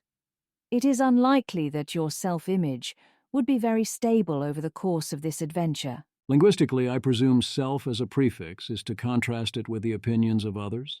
As in, there is how others regard you and how you regard yourself. There is how much others respect you and how much you respect yourself, and so on. How else would you describe these things? Exactly the non-psychosocial aspects of such questions? Yes, of course, how others think of me could impact how I think of myself. It certainly is both evidence and an inherently important feature. Socrates declares humans have unified minds free of various biases.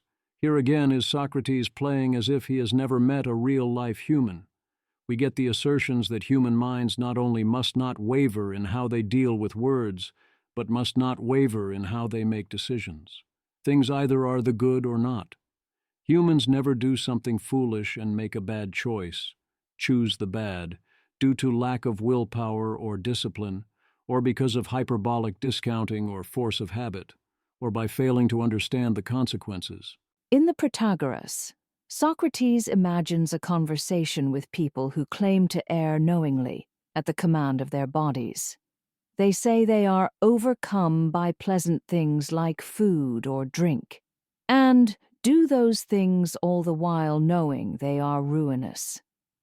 They indulge and end up with more pain than pleasure overall. We can all relate. We stay up too late, we overeat, we avoid answering emails, we make impulse purchases, and we are not always surprised when these things do not end up working out. Socrates' claim is that this story doesn't hold together.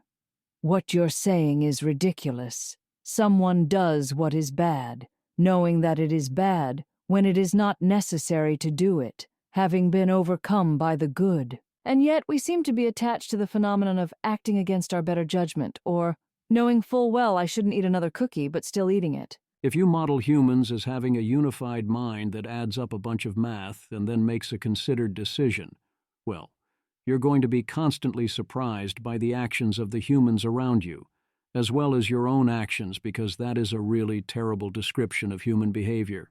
You need to understand some form of the rider and the elephant, the conscious and unconscious, the considered and instinctual, and also how we follow habit and cached actions in response to stimuli. Agents at least largely gets it, but tries to twist her way out of it. Simple. Your body commands you to eat that cookie, presenting that as the best possible option because its judgment about pleasure is distorted by the proximity of the cookie. By the time you are ready to regret the choice, the cookie is far away again, in the past. And your body is now prepared to tell you that you made a mistake. To this description you object. Even as I was eating the cookie, I knew it was a mistake. Socrates will correct you. Even as you were eating the cookie, you were able to represent to yourself the future state in which you would regret it, and that upcoming command hovered like a specter, Socrates' word is phantasma, above what you were doing. Don't confuse your ability to notice that you'd make a different command under different circumstances with actually giving yourself that counterfactual command. What Socrates denies the Socratic then is the point of stability they are trying to insist on when they say, I knew all along this was a mistake. Of course they knew it was a mistake. Can you not remember any number of times when the Socratic says out loud in advance that it is a mistake, or even asks for help in making the better decision? How can this be any more obvious? Socrates is doing the word conflation and gaslighting thing again here, especially with what you means. It seems to him you can only mean the elephant, not the rider, that it only counts as you, insofar as you have cashed out the knowledge into habitated bodily commands, and also willpower doesn't exist. But he would never say that in many other contexts, only partly because it's bonkers crazy. The weak-willed person has deluded themselves into thinking that they waver less than they do. They think that, while relying only on their bodies, they can somehow get a stable grip on what's best for their bodies. But that is not true. The body can't take care of itself. It wavers, judging X to be better than Y at one moment, and Y to be better than X in the next. There is nothing that it knows all along.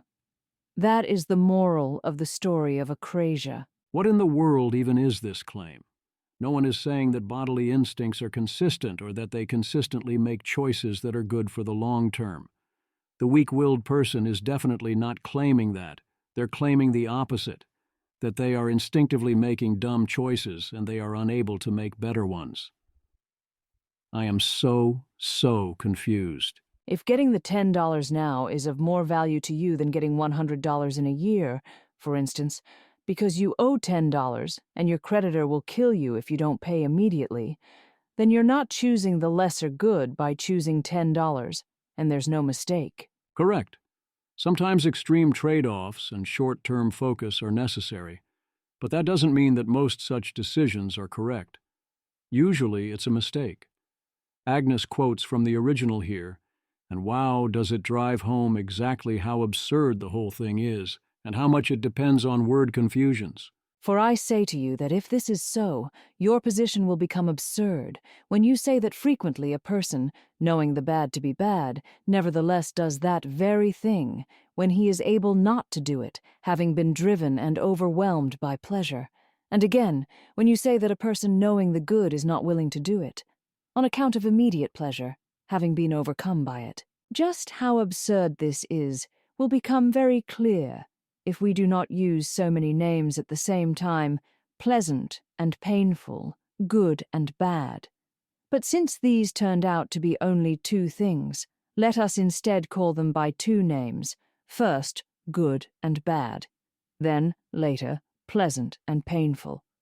On that basis, then let us say that a person knowing bad things to be bad does them all the same. If then someone asks us, why? Having been overcome, we shall reply. By what? He will ask us. We are no longer able to say by pleasure, for it has taken on its other name, the good, instead of pleasure. So we will say and reply that he is overcome. By what? He will ask.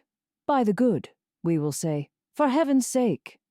If by chance the questioner is rude, he might burst out laughing and say, what you're saying is ridiculous. Someone does what is bad, knowing that it is bad, when it is not necessary to do it, having been overcome by the good. Protagoras, 355 A.D. It's 2026. We're smarter than this. We understand exactly what is going on inside the brain when this type of choice happens. What's weird is that Agnes here explains exactly that the words are conflated. We have developed the habit of using multiple words for the same thing, in order to hide from ourselves the absurdity of our own behavior. Yes, exactly, but guess who is the one doing it here? I don't see people running around in real life saying, oh, I knew I shouldn't have eaten that cookie. I knew doing so was the bad, but I was overwhelmed by the good. I've seen a lot of unfortunate cookies eaten by people who knew it was unwise to eat the cookie.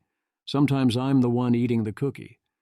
I have encountered the actual underlying confusion 0 times, except when Socrates brings it up. That's it. As Socrates notes, they are not different in any other way than by pleasure and pain, for there is no other way that they could differ. When you shine the light of reason on the way we talk about ourselves, you see that we are being ridiculous. Whenever you hear Socrates say, there is no other way X and Y could be different, your rule is that you take a drink. Then, despite the drink, stop and point out ways X and Y are indeed different. I'll let you take this one. Socrates says these bad choices are because you are wavering. This is just a piss-poor, highly not useful description of the actions of a human brain. There is no unified you. There never was. And your outputs are highly dependent on the contents of your context window and whether you are in instant thinking or pro mode. Your brain is operating on limited parameters, compute and data, under constant time pressure, and there are approximations all over its algorithms that predictably fail in many scenarios, especially if you give them suboptimal reinforcement feedback. Revenge. There's a whole section labeled Revenge. I think it is mislabeled. Revenge is a very particular dish, and I think this is importantly wrong. Just as our bodies routinely lead us to choose what is, in bodily terms, worse, our kinship attachments routinely lead us to choose what is, in kinship terms, Worse, we intentionally harm our kin, and we do so under the guise of kinship. The names we give to this phenomenon range from accountability and justice to punching up and indignation and self-defense and retribution. But I'm going to call it by the name we use for it when we are suffering the harm: revenge. Revenge is when love wavers into hate. This fact about love, that it disposes us to hate, is, like weakness of will, so routinely subjected to disguises and rationalizations that it is hard to see clearly. It sounds crazy to say that revenge is an act of love, that it is hateful love, but in fact, that description is not crazy. What's crazy is the thing itself. Let's go step by step, starting with a definition of revenge. X is getting revenge on Y, when first, X sees the way he is treating Y as good because Y sees it as bad. And second, X justifies his behavior on retaliatory grounds. What is being described here is not crazy, and it often is also not revenge. What Agnes describes is better called retaliation or punishment. You are deliberately making Y's life worse. That is a superset of revenge.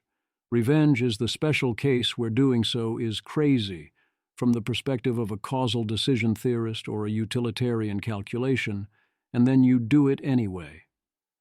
Why do you do it anyway? Because that is the type of person you are.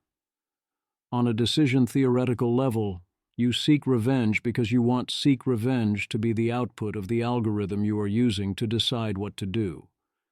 It is unfortunate for you, as well as your target, that you happen to be you at this particular time, and have chosen to be the type of person who seeks revenge in this situation, and thus you have to seek this revenge.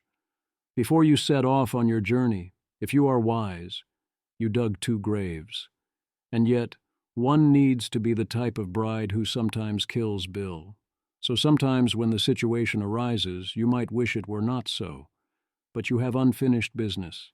You have to actually kill Bill. The point of revenge is to allow you to credibly promise to, in this sense, be crazy. Being the type of person willing to do revenge is a winning strategy. You can overdo it, but the correct amount of willingness to do revenge is not 0.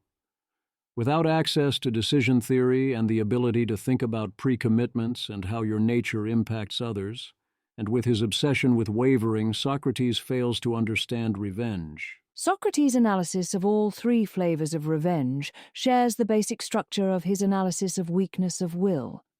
Revenge is a form of wavering thinly disguised as non-wavering by a proliferation of terms.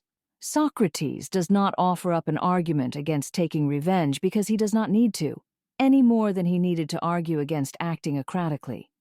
As soon as he gets us to stop using many words for the same thing, the self-contradiction of being commanded to hurt by the command to help becomes apparent. Socrates' approach to revenge is simple. You shouldn't ever do bad things. It's never good to do bad things. Bad things don't become good because of who they're done to, or what someone did first, or because they're done in self-defense. Yeah, that's dumb. Pacifism is dumb. You don't get less bad things in the world by convincing all the good people to never do any bad things in isolation. Enforcing norms and controlling incentives is absolutely helpful, as is helping those who have, through no fault of their own, been placed in a situation that justifies revenge or self-defense or any other conflict. If your response is, well, sometimes the superficially bad thing isn't bad after all, then we need to sort out what bad means, and it is possible we do not disagree, but also your statement, never do bad things, has no content. Socrates, do we say that one must never in any way do wrong willingly, or must one do wrong in one way and not in another? Is to do wrong never good or admirable, as we have agreed in the past, or have all these former agreements been washed out during the last few days? Have we at our age failed to notice for some time that in our serious discussions we were no different from children? Above all, is the truth such as we used to say it was, whether the majority agree or not, and whether we must still suffer worse things than we do now, or will be treated more gently, that nonetheless wrongdoing or injustice is in every way harmful and shameful to the wrongdoer? Do we say so or not? Crito, we do.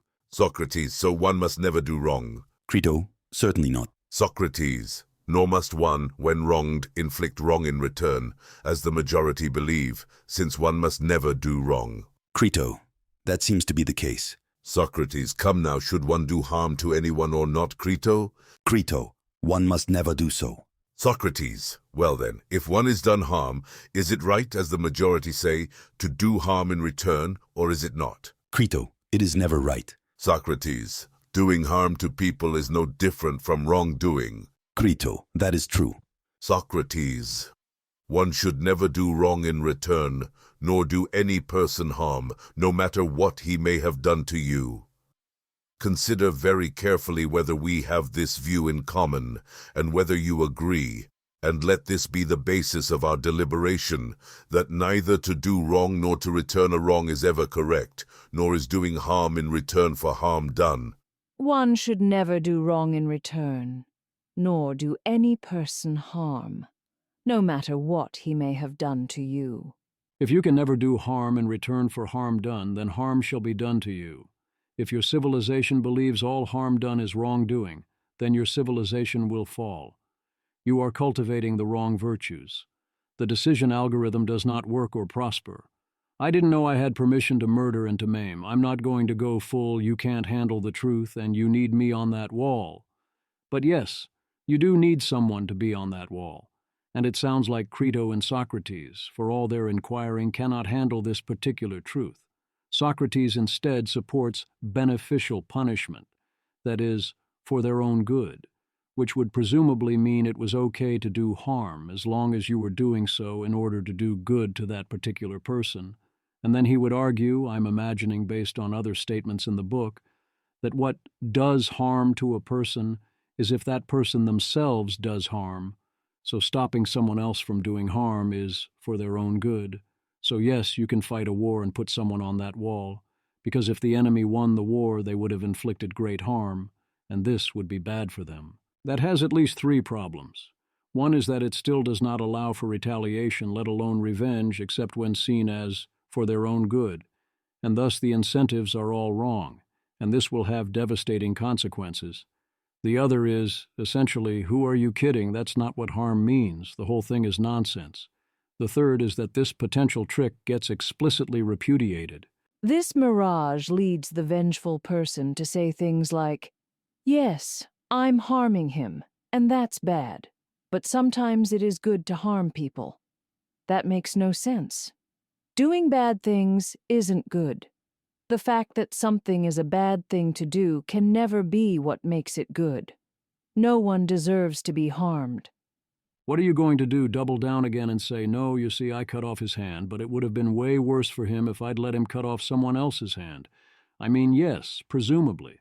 I'm not buying any form of it. How many people in history should we still be listening to at this point?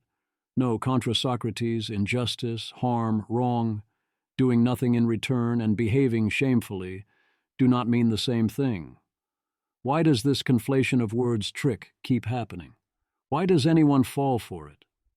How can any parent think harm and wrong could be identical? In revenge, the bad that is going to be done to a person is vaunted as the good to be achieved. Not quite. The good to be achieved is that the need for revenge has been satisfied, the oath you swore has been fulfilled, the balance restored, the sword has drawn blood and can be returned to its sheath. This reveals an important truth about empathy. If empathy is the psychological power to import the feelings of others, it follows that empathy is a prerequisite for revenge.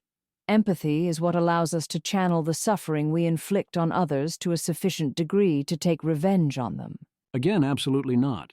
Indeed, it is very easy to imagine someone who lacks all empathy seeking revenge. If anything, individuals lacking empathy seek more. I do need the ability to intellectually understand what might harm you well enough to figure out how to do so, but this is a very different skill. When in doubt, go with the classics.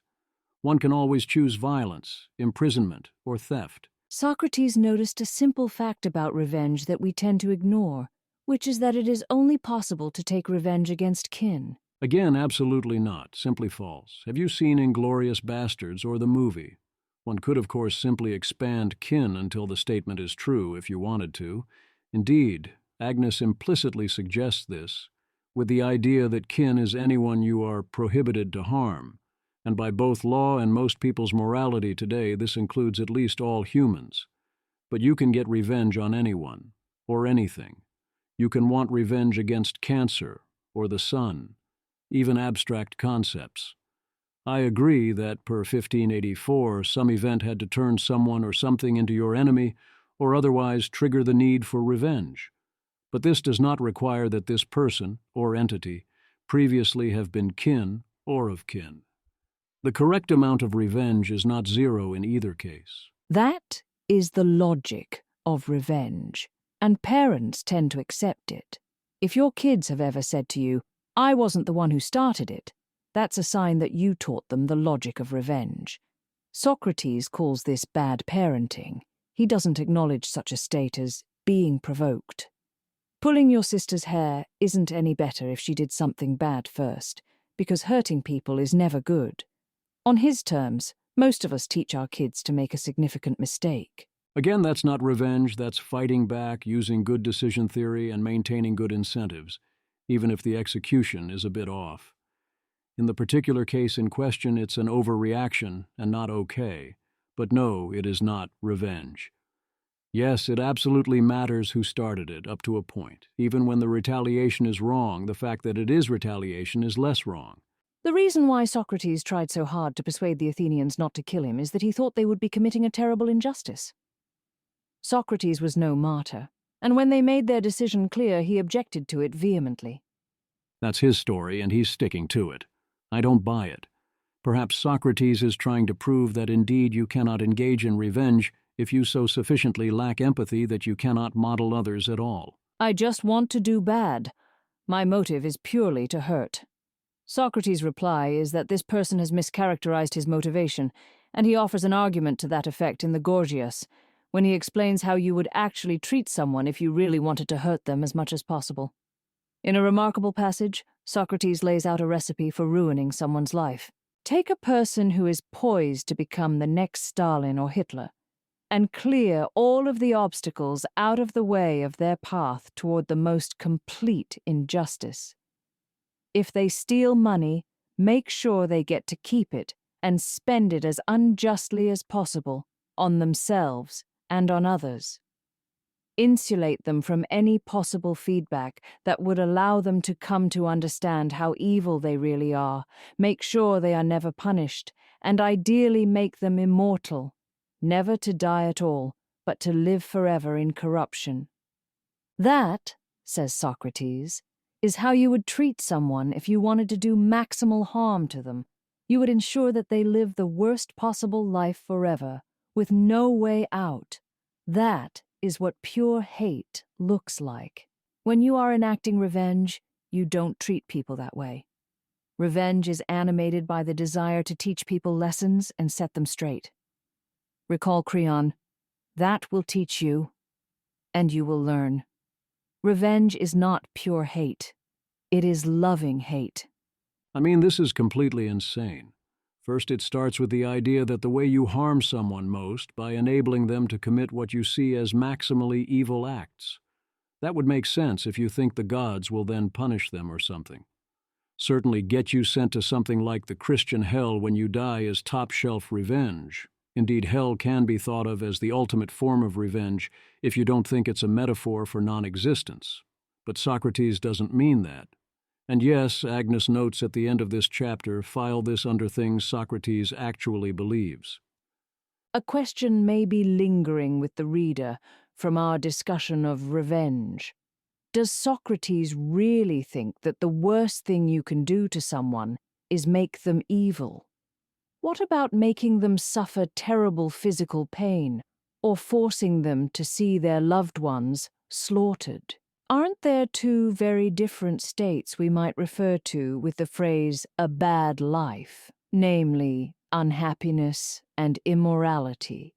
In the next chapter, we will examine why Socrates denied that we can draw this distinction in the way in which we are accustomed to. And not only Socrates. The varying philosophical traditions that emerged in Socrates' wake had sharply differing views on most core ethical questions, but they agreed with one another, and with Socrates, on this point. Well, so much for all of those traditions, because wrong conclusions are wrong. I mean, when I get to the arguments for this position, I'll answer them. But for now, I'll give the real answer to, there is no difference between unhappiness and immorality, which is, no, just no. That's insane. Obvious nonsense. I know you hate savage commands, but go home, Socrates. You're drunk. The other half is approached with the last paragraph. But no, as discussed already, it's not loving hate, and it's not purely or even primarily an attempt to influence the future or this particular person. Sometimes, yes, and you will learn is involved, but sometimes it isn't. And often it's more, and all of you will learn with a side of, look what you made me do. Note the made me do from Taylor here. She doesn't want to help whoever this is about. That's not what this is about. All she can think about is karma. She has unfinished business. The Socratic mind does not comprehend, it would seem. Legal systems very different from our own. In that same passage, Socrates both uses the term and identifies another path. He says that the laws, as he understands them, don't make such commands. Rather, they only propose things. We, i.e., the laws of Athens, say that the one who disobeys does wrong, when he neither obeys us nor, if we do something wrong, does he try to persuade us to do better. Yet we only propose things. We do not issue savage commands to do whatever we order. We give two alternatives, either to persuade us or to do what we say. Also, legal systems very different from those of ancient Athens. Ancient Athens not issuing commands is quite the joke. Yes, the people could be persuaded out of it, but when they decided, people got exiled, often without a particular clear crime. People got heavily fined. People, including Socrates, got executed. Cities got slaughtered. A fleet got dispatched to Syracuse. Those are the most savage of commands. Let's not pretend otherwise. The Socratic method is an alternative to savage commands. It takes the form of a proposal. Either you are going to be convinced by me to go along with what I think, or you are going to convince me to go along with what you think. Socrates is not going to tell Crito what to do, nor does he permit Crito to tell him what to do. Stop saying I must leave. Persuasion, like dudes, rocks, also like dudes, it can't go it alone. In attempting to motivate Socrates with the stick of fear for his loved ones and the carrot of safe haven in Thessaly, Crito is throwing Socrates back on the savage commands of kinship, protect your family and friends, and body, preserve your safety. If do jumping jacks, I won't say why, is a savage command, so is do jumping jacks or your kids get hurt, or do jumping jacks and you get a prize. A penalty or reward might suffice to change your mind, but Socrates is not in the business of changing minds. He's in the business of either changing minds or having his own mind be changed, which is to say, the business of figuring out which of those two things should happen. I get why do X without explanation is a savage command. I don't get why if you do X you will accomplish Y is a savage command. Is it because Y takes the form of benefits to body and kin? Are those benefits invalid? Is Socrates saying that it is not good to do good onto the body or to kin and not bad to do bad, that not only must the savage commands be not obeyed uncritically, but that their goals do not matter? Yes? That is why Socrates dismisses those questions you raise about money, reputation, the upbringing of children, and insists that the only valid consideration is whether we should be acting rightly in giving money and gratitude to those who will lead me out of here and ourselves helping with the escape, or whether in truth we shall do wrong in doing all this. That's outright saying that things that do not matter include money, reputation, and the upbringing of children, in addition to the physical well-being of yourself and your kin. Crito is giving Socrates incentives without engaging Socrates' reasons for believing that escaping would be unjust. Crito is not even creating those incentives. Crito is pointing out that those incentives exist. Yes, it would be better to both do that and also consider the arguments from justice. But what Socrates is asserting is that none of that matters. Only justice matters. It isn't up for inquiry, even. That sure sounds like refusal to look into a timely question. Socrates wants Crito to help him ask the question, should I escape from jail? Even though both Socrates and Crito already think they have answers to that question. No, he doesn't. Socrates has already decided to die, or he wouldn't be dismissing key considerations as irrelevant. This happens to teachers all the time. You learn what you really understand, and what you only appeared to yourself to understand, when you put your supposed knowledge to the test by trying to explain it to someone. Yes, and that's a big reason I write a lot. It is very good to ask, can I explain this, but I don't primarily judge my understanding based on whether I can persuade others. It's one thing to be motivationally driven to engage in acrasia or take revenge. It's another to try to explain to someone else why those would be the right course of action. For revenge, I've been explaining. For acrasia, the whole point is that it is not the right course of action, but you don't know how to behave otherwise in a way that is better. Why this continued assertion that the acrasic must think they are right? Socrates claims the just and the advantageous are identical. Imagine what it was like to be Socrates. You're the one-eyed man in the kingdom of the blind. You can sell ice to an Eskimo, but you're not interested in that. You're interested in what ideas you can sell to those around you, because that is way more fun. So you see if you can get away with things like this and manage to get them to stick for quite a while. Common sense distinguishes between what justice demands and what is personally advantageous. Although it is valuable to do what is just, and it is valuable to do what benefits oneself, everyday intuition says that these two values do not always overlap, and one can be torn between them. The surprise is that not only does Socrates disagree with common sense on this point, but so do all the other ethical theories described above. I mean, I don't actually believe this one was purely a giant troll, but it feels that way.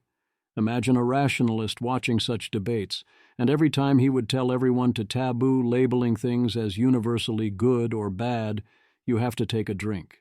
Socrates clarifies, the idea that the just differs from the advantageous amounts to the claim that some just things, though admirable, are bad. Socrates, so all just things are admirable? Alcibiades, yes. Socrates, now what about admirable things? Are they all good, or are some good and others not good? Alcibiades, what I think, Socrates, is that some admirable things are bad. Socrates, and some contemptible things are good. Alcibiades, yes. Socrates, are you thinking of this sort of case? Many people get wounded and killed trying to rescue their friends and relatives in battle, while those who don't go to rescue them, as they should, escape safe and sound. Is this what you're referring to? This is admirable rather than just. Paging Agnes's podcast co-host Robin Hanson. Admirable is not good. Something being admirable is about what emotions it invokes, and how it plays into various social games.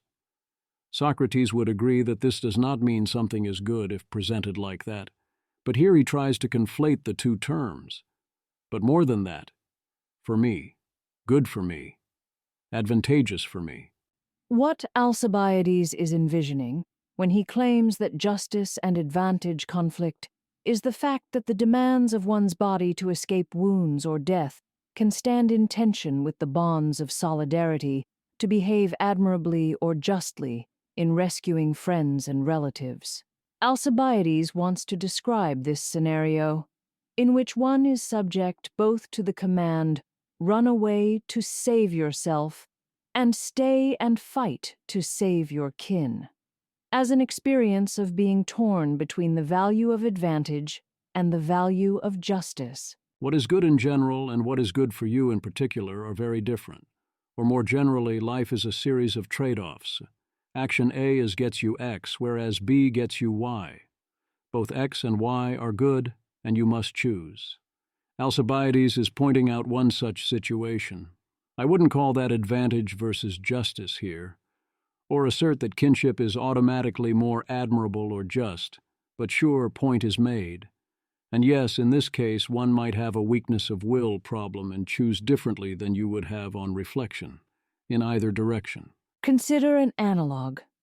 Suppose you seek investment advice, and your two friends, A and B, give you different advice, each insisting that following the other's advice would be a mistake. You wouldn't be inclined to conclude that there are two kinds of money out there, each valuable in its own way. A is telling me how to maximize A's kind of money, whereas B is advising me on how to maximize B's kind. Rather, you'd understand, first, that A and B are both trying to help you get as much as possible of one same thing, money. Second, that they disagree about how to do that. And third, they cannot both be right. Likewise, thinks Socrates, the bodily and kinship command are both trying to tell you what the best thing to do is. They are giving you different answers, and these answers cannot both be right. To the extent that you find one compelling, that speaks against your having reason to trust the other. To the extent that you find them both compelling, that speaks to your being confused. In the investment example, A and B could be considering a variety of factors such as risk or liquidity or ethical considerations or logistical questions, or even how blameworthy you'd be if things went sideways, so it's not obvious that both are purely maximizing expected dollars. But yes, broadly, we can agree that there is likely a better and worse answer. In the bodily B versus kinship K situation, we need to not anthropomorphize these signals, incentives, or commands, and we definitely shouldn't act as if they've considered all the factors and are claiming they are right and all other considerations are wrong. That's not how this works. B is giving you incentive and information, and so is K, and it's your job to synthesize that information and figure out what is important. Let's look at how Socrates conveys his analysis of the conflict between the two commands to Alcibiades. Socrates, you agreed that the rescue is admirable, in that it's courageous. Now consider this very thing, courage. Is it good or bad? Look at it like this. Which would you rather have, good things or bad things? Alcibiades, good things. Socrates, namely the greatest goods. Alcibiades, very much so. Socrates, and wouldn't you be least willing to be deprived of such things? Alcibiades, of course. Socrates, what would you say about courage? How much would you have to be offered to be deprived of that? Alcibiades, I wouldn't even want to go on living if I were a coward. Socrates, so you think that cowardice is the worst thing in the world? Alcibiades, I do. Socrates, on a par with death, it would seem. Alcibiades, that's what I say. Alcibiades, 115 CD. Well, in that case, this is an easy problem. There is no conflict here because self-interest in not being a coward is more important to him than not dying. Once more into the breach, dear friend. One can easily imagine someone with a different opinion, such as myself. Socrates, then when you say that rescuing one's friends in battle is admirable but bad, you mean exactly the same as if you'd called it good but bad. Again, no, admirable is not good, and also you have to ask good for who, or good for what. Socrates has Alcibiades agreeing that admirable is the same as good, but they need to stop for a minute to realize that these are two very different words. One can obviously say, this is good for me but bad for Athens, or vice versa. One can certainly say, this is good for Alice and bad for Bob. Cut to the, he can't keep getting away with this meme. If I was Socrates, I'd be tempted to slip in a so 2 + 2 is 5 and see if anyone notices. Socrates, so if we find that something is admirable, we'll also find that it's good, according to this argument at least. Alcibiades, we'll have to.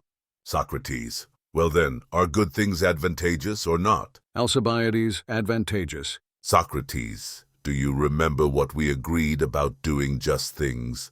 Alcibiades, I think we agreed that someone who does what's just must also be doing what's admirable. Socrates, and didn't we also agree that someone who does what's admirable must also be doing what's good? Alcibiades, yes.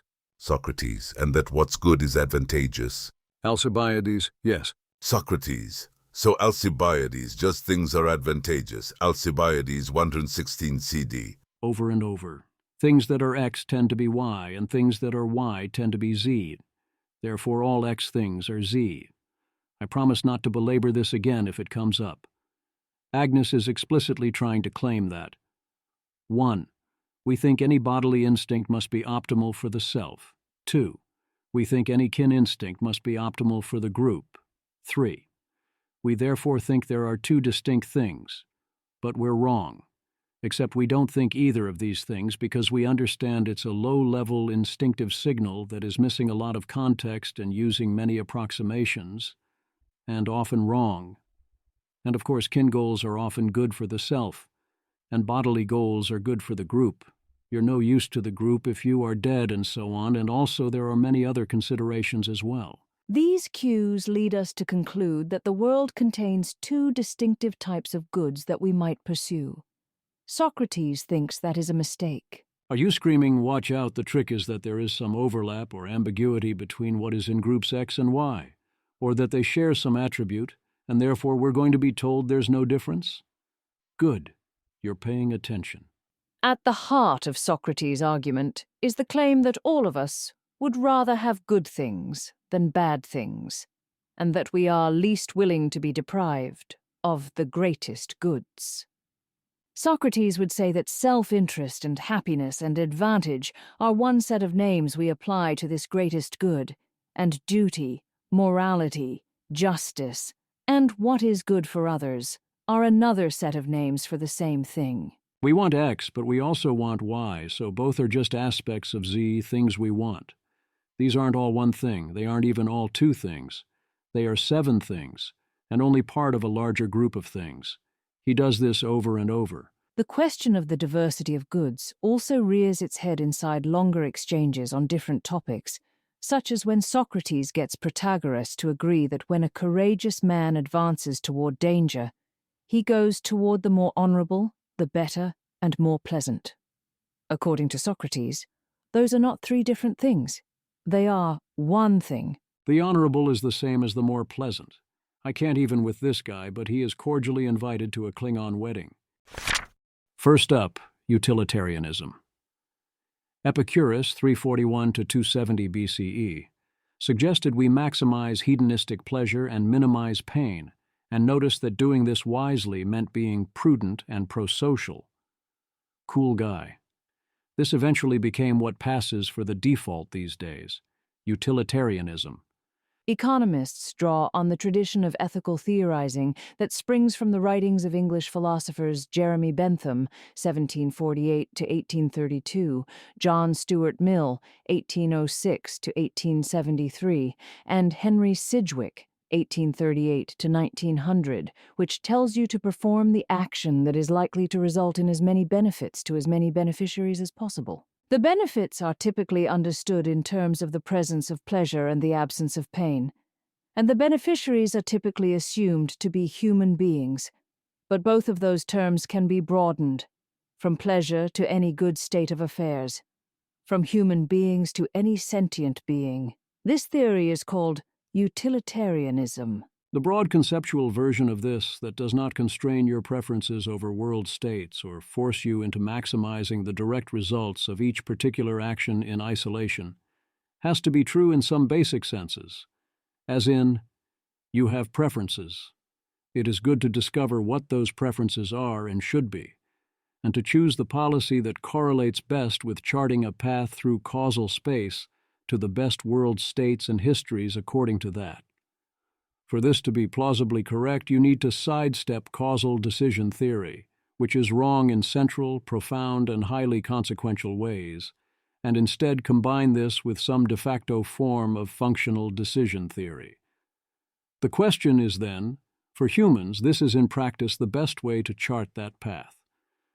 I think the narrow versions of this, like those of the Epicureans or early formal utilitarians, or any form of act utilitarianism, are deeply stupid, even well within the distribution of typical human experience.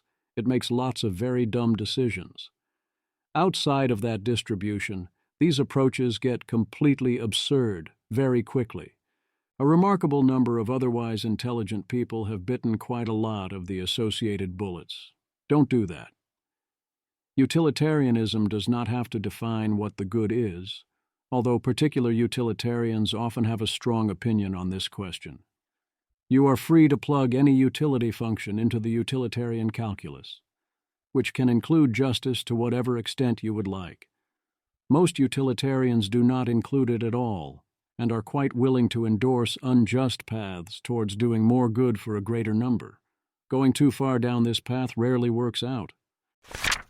The main rival, Deontology, Kantianism, Stoicism. The Stoics took a different approach.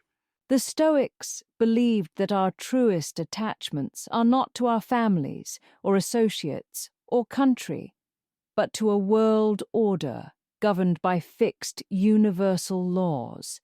If you understand your place within this larger order, you will see that within it there can be no conflicting interests, and that you never have any reason for revenge. They advocated against all passions, but especially against anger. When you appear to be selfishly following the individual dictates of your particular body, Stoics say, what you are really doing is participating in a larger whole by following the rules that govern the kind of thing you are. I find practical wisdom in Stoicism, in the learn to control your emotions and not get too attached to things way, but their maximalist claims seem bonkers to me. We've largely now moved on to deontology. Agnes calls it Kantianism, which I think gives Kant way too much credit. The fundamental principle of Kantian ethics is that of constraining one's actions by respect for humanity, in one's own person and that of others.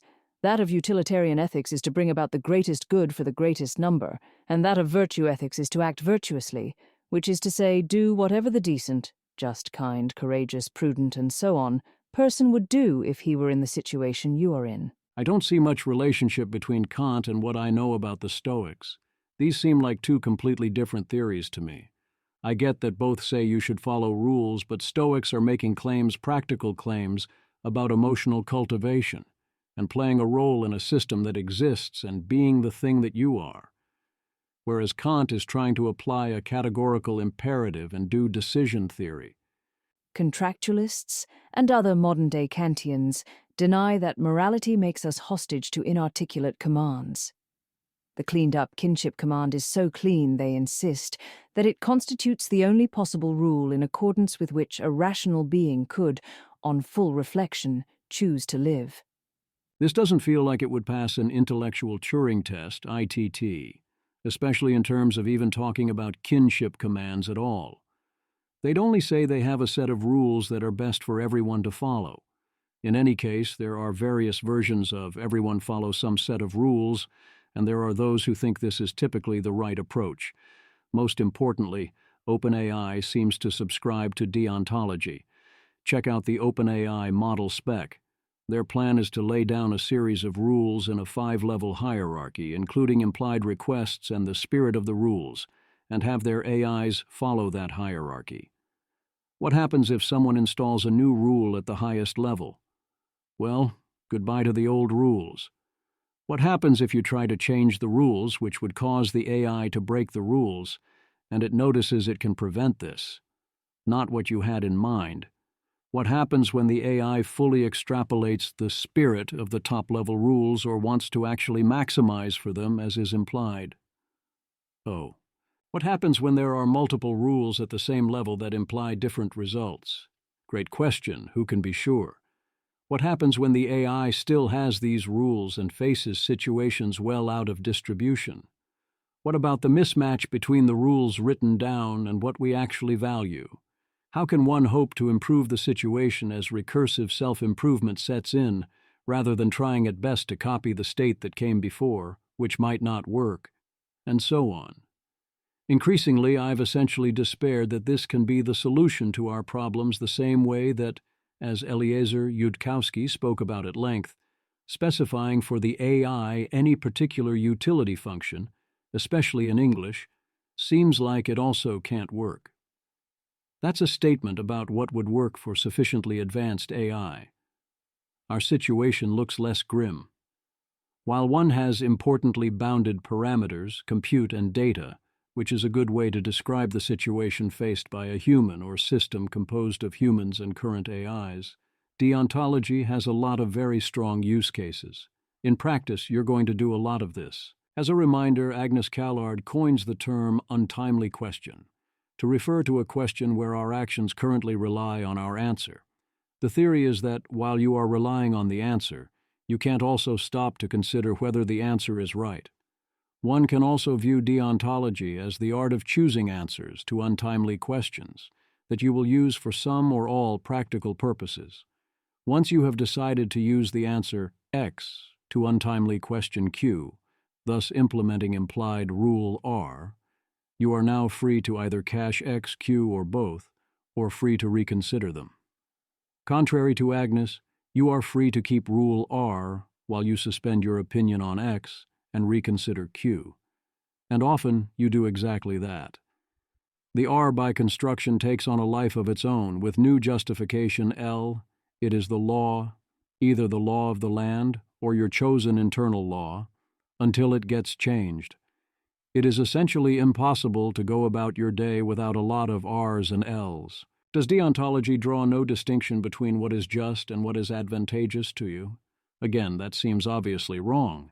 Deontology instead says that you should follow the rules that lead to overall good, even if doing so is not to your advantage, which will typically involve a lot of justice. That's a very different claim. A trolley problem. I love this. It's like something you'd read in the New York Times. But notice that the measures taken to render the two commands rebellion-proof also serve to obscure the divide between the just and the advantageous. The war between the just and the advantageous becomes a war that cannot be articulated within Kantianism or Utilitarianism, because it is the war between those theories. This war is characteristically fought in ethics classrooms by means of a set of hypothetical scenarios known as trolley problems. Our responses to these scenarios don't take a consistently Kantian or a consistently utilitarian shape, revealing that each theory leaves something unaccounted for. I mean, sure, I suppose that's one intuition pump we have. We do have others. But it also reveals, at the same time, how difficult it is to construct a single system that includes both of these sorts of goods. It seems that if you allow the one, you exclude the other. What the basic trolley experiment reveals is that act utilitarianism is at best incomplete, and also that basic absolutist action-inaction distinctions and do no marginal harm to particular persons rules care about context and also are wrong or incomplete. Agreed. I don't see any reason you can't take all the considerations into account. A proper utilitarian would consider all of it, including the value of various norms and decision algorithms. A proper deontologist chooses rules that took personal experiences into account, and can very reasonably say that your objection probably means the particular rules being considered are wrong. The third incorrect option, virtue ethics. In the 20th century, a movement arose, called Neo-Aristotelianism, or virtue ethics, aiming to do for Aristotle what Kant did for Stoicism in the 18th century, and what Bentham, Mill, and Sidgwick did for Epicureanism in the 19th. The Aristotelian insists that the two commands can be harmonized with one another through habituation, which is the Aristotelian term for the moral training that occurs during one's upbringing. By correct, I mean correct for humans, and I believe also current LLMs, given limited parameters, compute and data, and the algorithms by which we operate. I think virtue ethics is, to a first approximation, the actual proper practical operating system of the human brain. We are creatures of habit, of reinforcement, of heuristics, and in many situations we don't have the compute, data, or parameters to do better. Of course, within a given circumstance, you might find it most virtuous to agree upon a fixed set of rules, or to shut up and multiply and do a utilitarian calculus. If you don't do these things often, you picked lousy virtues, so you should go get on that right away. Here's the weird part. I am a strong believer in something that I myself call virtue ethics, yet I don't recognize Callard's description of virtue ethics. Almost at all. It sounds like something stilted, non-reflexive, strangely anti-intellectual, whereas the thing I've been doing is the opposite of that. Again, sounds like someone picked a lot of the wrong virtues, or perhaps they chose the outer doctrine version for those who need to keep it simple. The Tolstoy edition. Virtue ethics, the theory that traces its origins to Plato's student Aristotle, attempts to harmonize the two commands without subordinating either to the other. The virtue ethicist believes that to exercise virtue, to behave as a just and courageous and wise and decent person does, is at once the greatest source of pleasure for the individual who so behaves, and at the same time the greatest source of benefit for his society. The work of harmonizing the two commands is not theoretical, but practical. They will come into line given the presence of a supportive culture, the right social norms, the best laws, a good upbringing, and so on. The supportive culture, social norms, laws, and upbringing come into play as strategies for virtue cultivation, both for yourself and for people at large. Any successful strategy includes ways to ensure the strategy is executed and can endure. Contra-collared. I don't see the VE approach as a synthesis or harmonization of two or many voices. It's more like you are choosing and sculpting the chorus of voices that you will be listening to based on how you would respond to that, deliberately nurturing the right ones and starving the wrong ones, laying out and following the training signal over time, figuring out how to process the information from all of them, and opening up the metaprogramming circuit to do it all properly. Upbringing and the training within it hopefully jumpstarts the process, but then you continue to guide from there. Or alternatively, you are sculpting how you respond to taming, in Agnes's parlance, all commands the same way, through choosing wise targets for habit and reinforcement learning, allowing you to treat them only as useful data. One thing this definitely does not get you out of is the idea that different motivations or virtues are in conflict with each other. The virtue ethicist does not feel compelled to give you a theoretical account of which kinds of cases will fall into each category, because she takes ethical knowledge to be knowledge not of universal principles, but of particulars. Aristotle describes a virtuous soul as similar to a healthy eye. The virtuous person can simply see what the right thing to do is in each case. Notice that this means that such a person will, once again, not be torn between justice and advantage. The virtue ethicist holds that in a well-ordered society of well-brought-up people, there will not be much of a conflict between what is in someone's personal interest and what is in the interest of the group. If you frequently find yourself torn in this way, something has gone wrong either with you or with the world you live in. I do not recognize the virtue ethicist being described here. I have not met them. It's not that this person can reliably simply see the right thing to do or does not experience conflicts, especially conflicts between different virtues. It is that they are trying to maximize the chance that the combination of such influences will point in the right direction as much as possible, that they will choose the next token wisely. Of course, there will still be such conflicts. The question is how to navigate the conflict, to engage in trade-offs between goods, and to align incentives such that people more often want in ways that are good for the group, not to pretend to make the conflicts go away entirely. Unless, I suppose, you went with the Tolstoy version and aren't reflecting on any of it? You can, of course, buy the upgrade package at any time. Similarly, I don't recognize this claim either. The virtue ethicist, by contrast, must count motivational failures as cognitive failures. This is perhaps one reason why virtue ethics has had less of an impact outside of the discipline of academic philosophy than the other two approaches. You cannot preach virtue ethics without, often dubiously, claiming to have yourself achieved a measure of moral perfection, and you cannot preach it to anyone other than those who have already been well brought up, which is to say, the choir. Of course I can and do preach virtue ethics without claiming moral perfection. If you had moral perfection, you would not need virtue ethics. You need virtue ethics because you are not perfect. You lack the resources to be perfect, and this is the best way in practice to use what limited resources you have to steer your cognitive and motivational functions in better directions.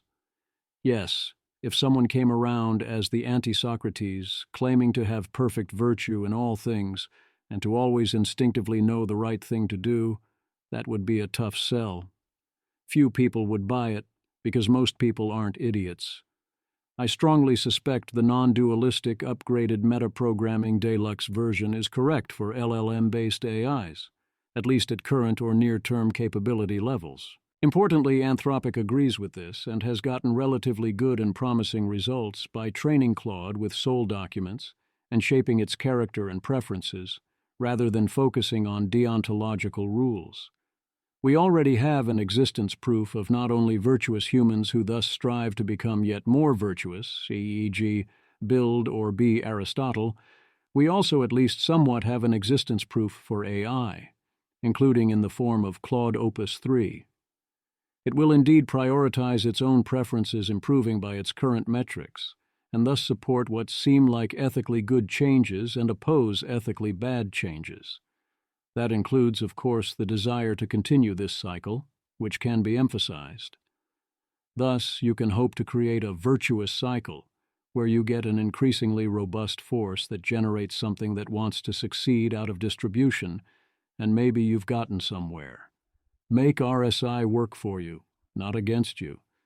Not saying I love it, this is very much a cross-the-streams plan, but I don't see a better plan. A propensity towards doing what is just, including for others, is a very good choice for one of your important virtues.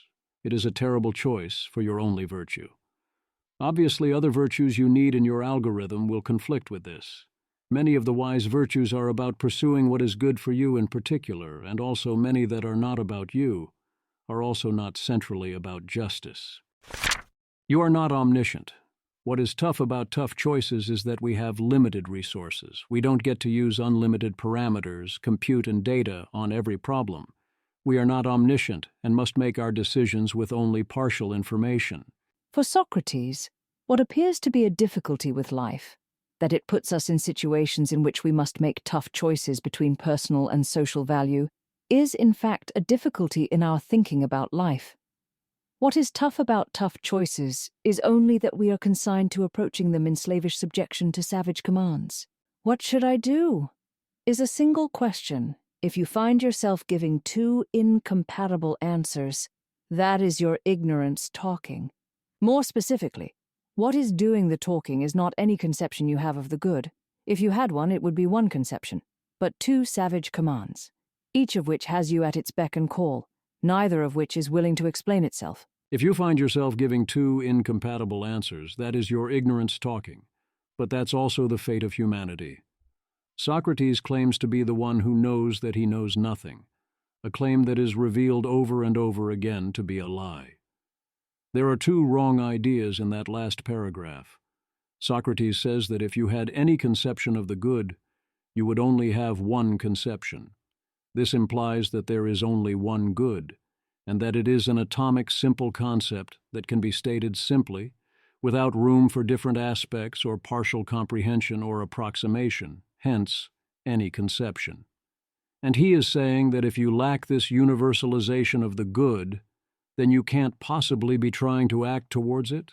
Very obviously, you can have partial knowledge of the good, you can see aspects of it, you can approximate what it might be, you can try to move towards it without full knowledge of it, and so forth. Indeed, that's a lot of what most people do all day. Instead, Socrates claims you must be at the beck and call of these two savage commands, neither of which is willing to explain itself. Except each part of that sentence is wrong. One, there are plenty of other motivations and considerations you could have, with or without any level of conception of the good. 2.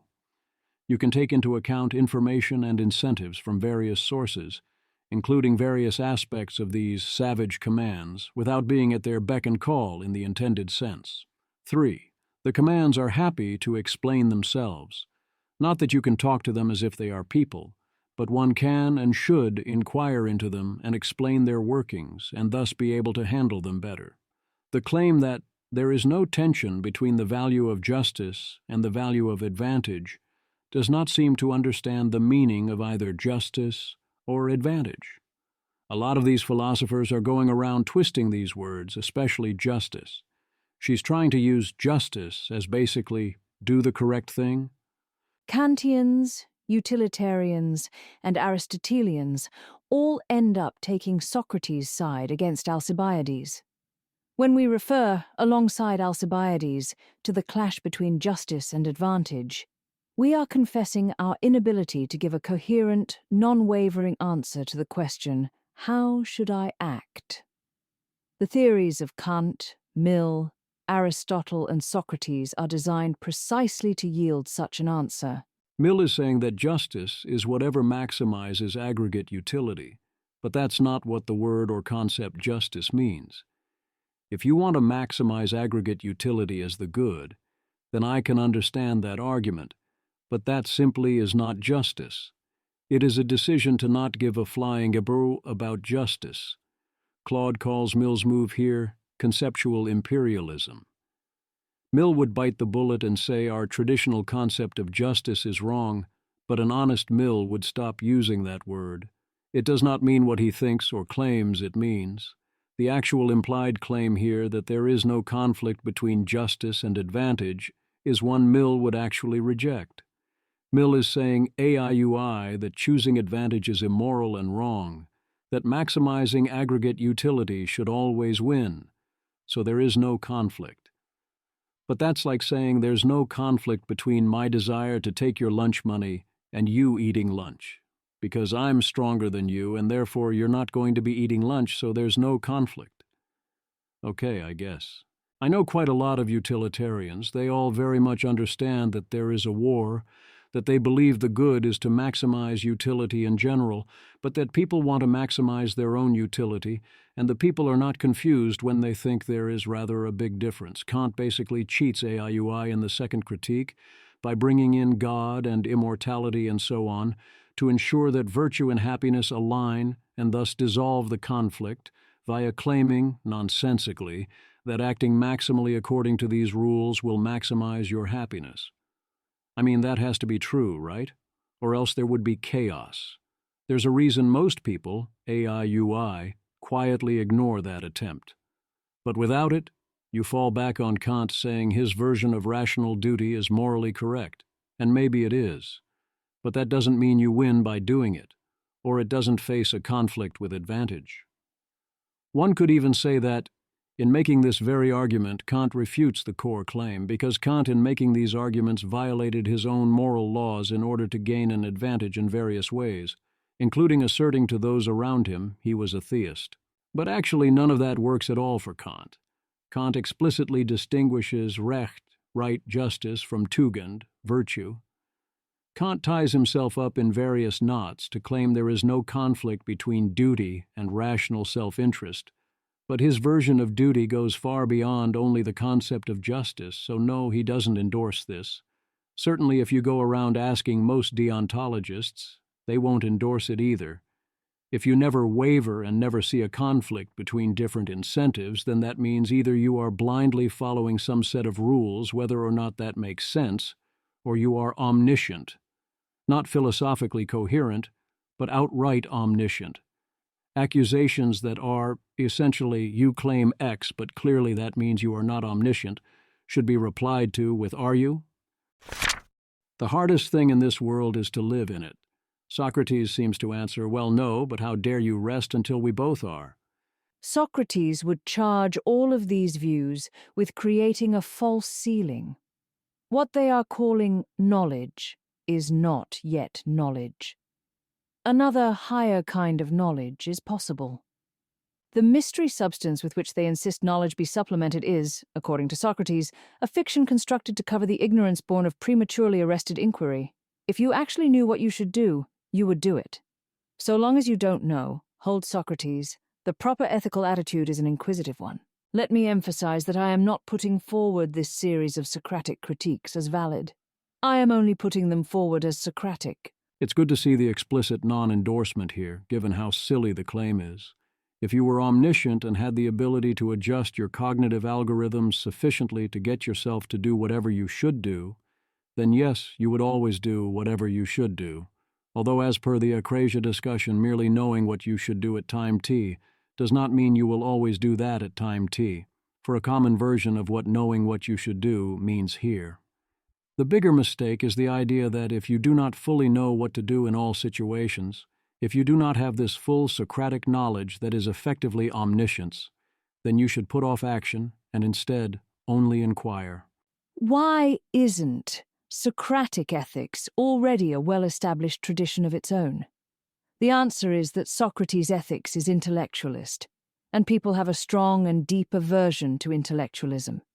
Let me explain. I have already mentioned two distinctive features of Socrates' ethics: that we do not yet have the answers and that philosophizing is the way to get them. If you put these together, you get the third and perhaps most surprising feature: viewing the activity of philosophical theorizing as itself having ethical significance. I'm going to totally 100% bite the bullet everyone else bites and say that yes, all of this is a sideshow to the real world. The art must have an end other than itself, or it collapses into infinite recursion. Inquiry has ethical value insofar as it promises to then lead to superior actions and to pay rent in anticipated experiences. The superior action it leads to can include more inquiry to the extent that this too has an end other than itself. Socratics, by contrast, believe that arguing about how one should live is real life. Although it is often necessary to spend some or much of one's time otherwise, inquiry is the best thing one can do with one's life, given that one does not know how to lead it. The hard work of struggling to be a good, virtuous, ethical person, Socrates understands that work as, first and foremost, intellectual work. This to me is a straightforward claim about math. You lack this perfect knowledge. You're never going to get it. Is the highest value play to invest the maximum amount possible into seeking more knowledge? For some people, in some circumstances, the answer will essentially be yes. I do think Agnes Callard and Socrates have a comparative advantage here. They very much enjoy the philosophical life, they are relatively effective at it, so it makes sense for them to be part of the resources civilization allocates to this task, since we can then use this knowledge. We should trade with such folks to enable these investments. But that doesn't mean that we should be investing most of our spare resources on it. It would be a great shame if someone spent the bulk of their time so inquiring, in a way that they didn't get inherent value from doing the way Agnes and Socrates do, kept that to themselves, and then died without using it to live well. That's not good. These three features of Socratism that we don't now know, that if we knew we would act on our knowledge, and that intellectual conversations are the road to becoming a good person, add up to an intellectualism that many people find so implausible as to be ready to dismiss it without serious consideration.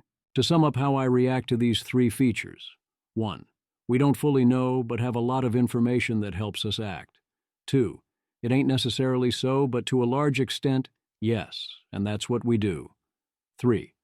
There's no reason to assume intellectual conversations in general, or Socratically structured ones in particular, are the best way to learn things either for yourself or for everyone, and they mostly don't scale, nor that learning things intellectually is the primary thing standing in the way of most people becoming better or more effective people, and also there's no point in becoming better people in theory if you never put that theory into practice. If you pose this question to the many scholars who try to save Socrates from his own intellectualism, they would say, because it is obvious that someone could have knowledge, such as the knowledge that it is wrong to steal or kill, but be unwilling to act on it.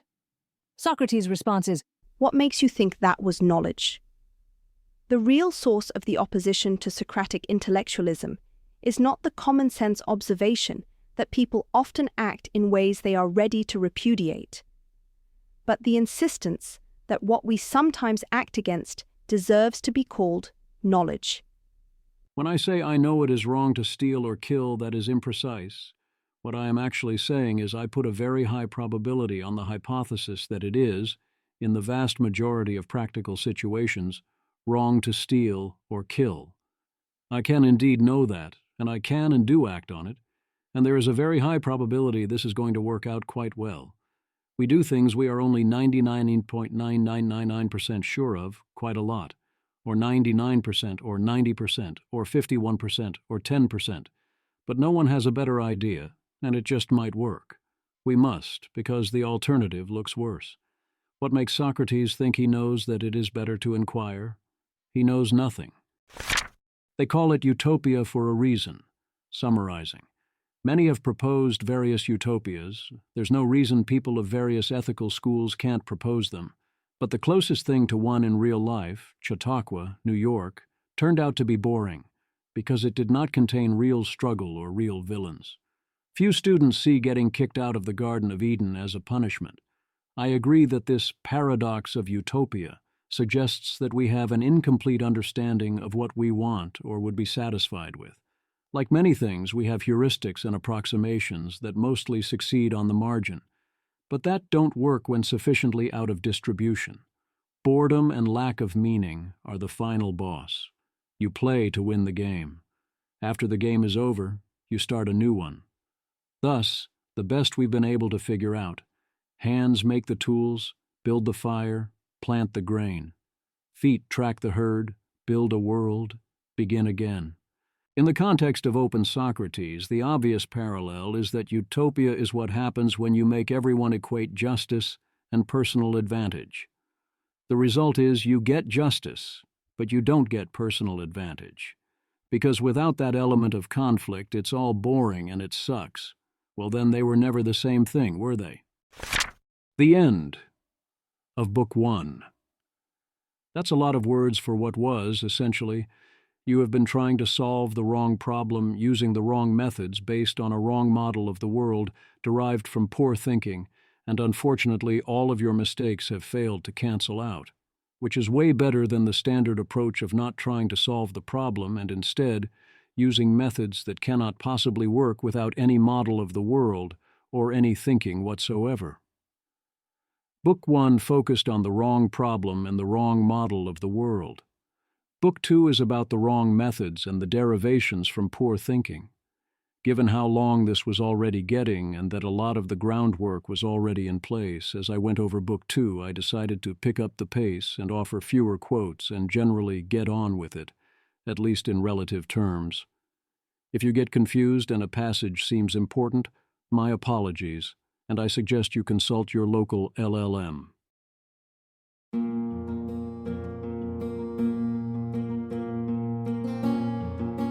This has been an episode of the Don't Worry About the Vase podcast. If you enjoyed this podcast, please visit thezv.substack.com to support the author. If you enjoy having AI-narrated episodes, please note this is a listener-supported podcast.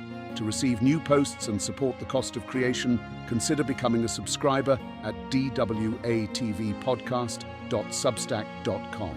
Thanks for listening.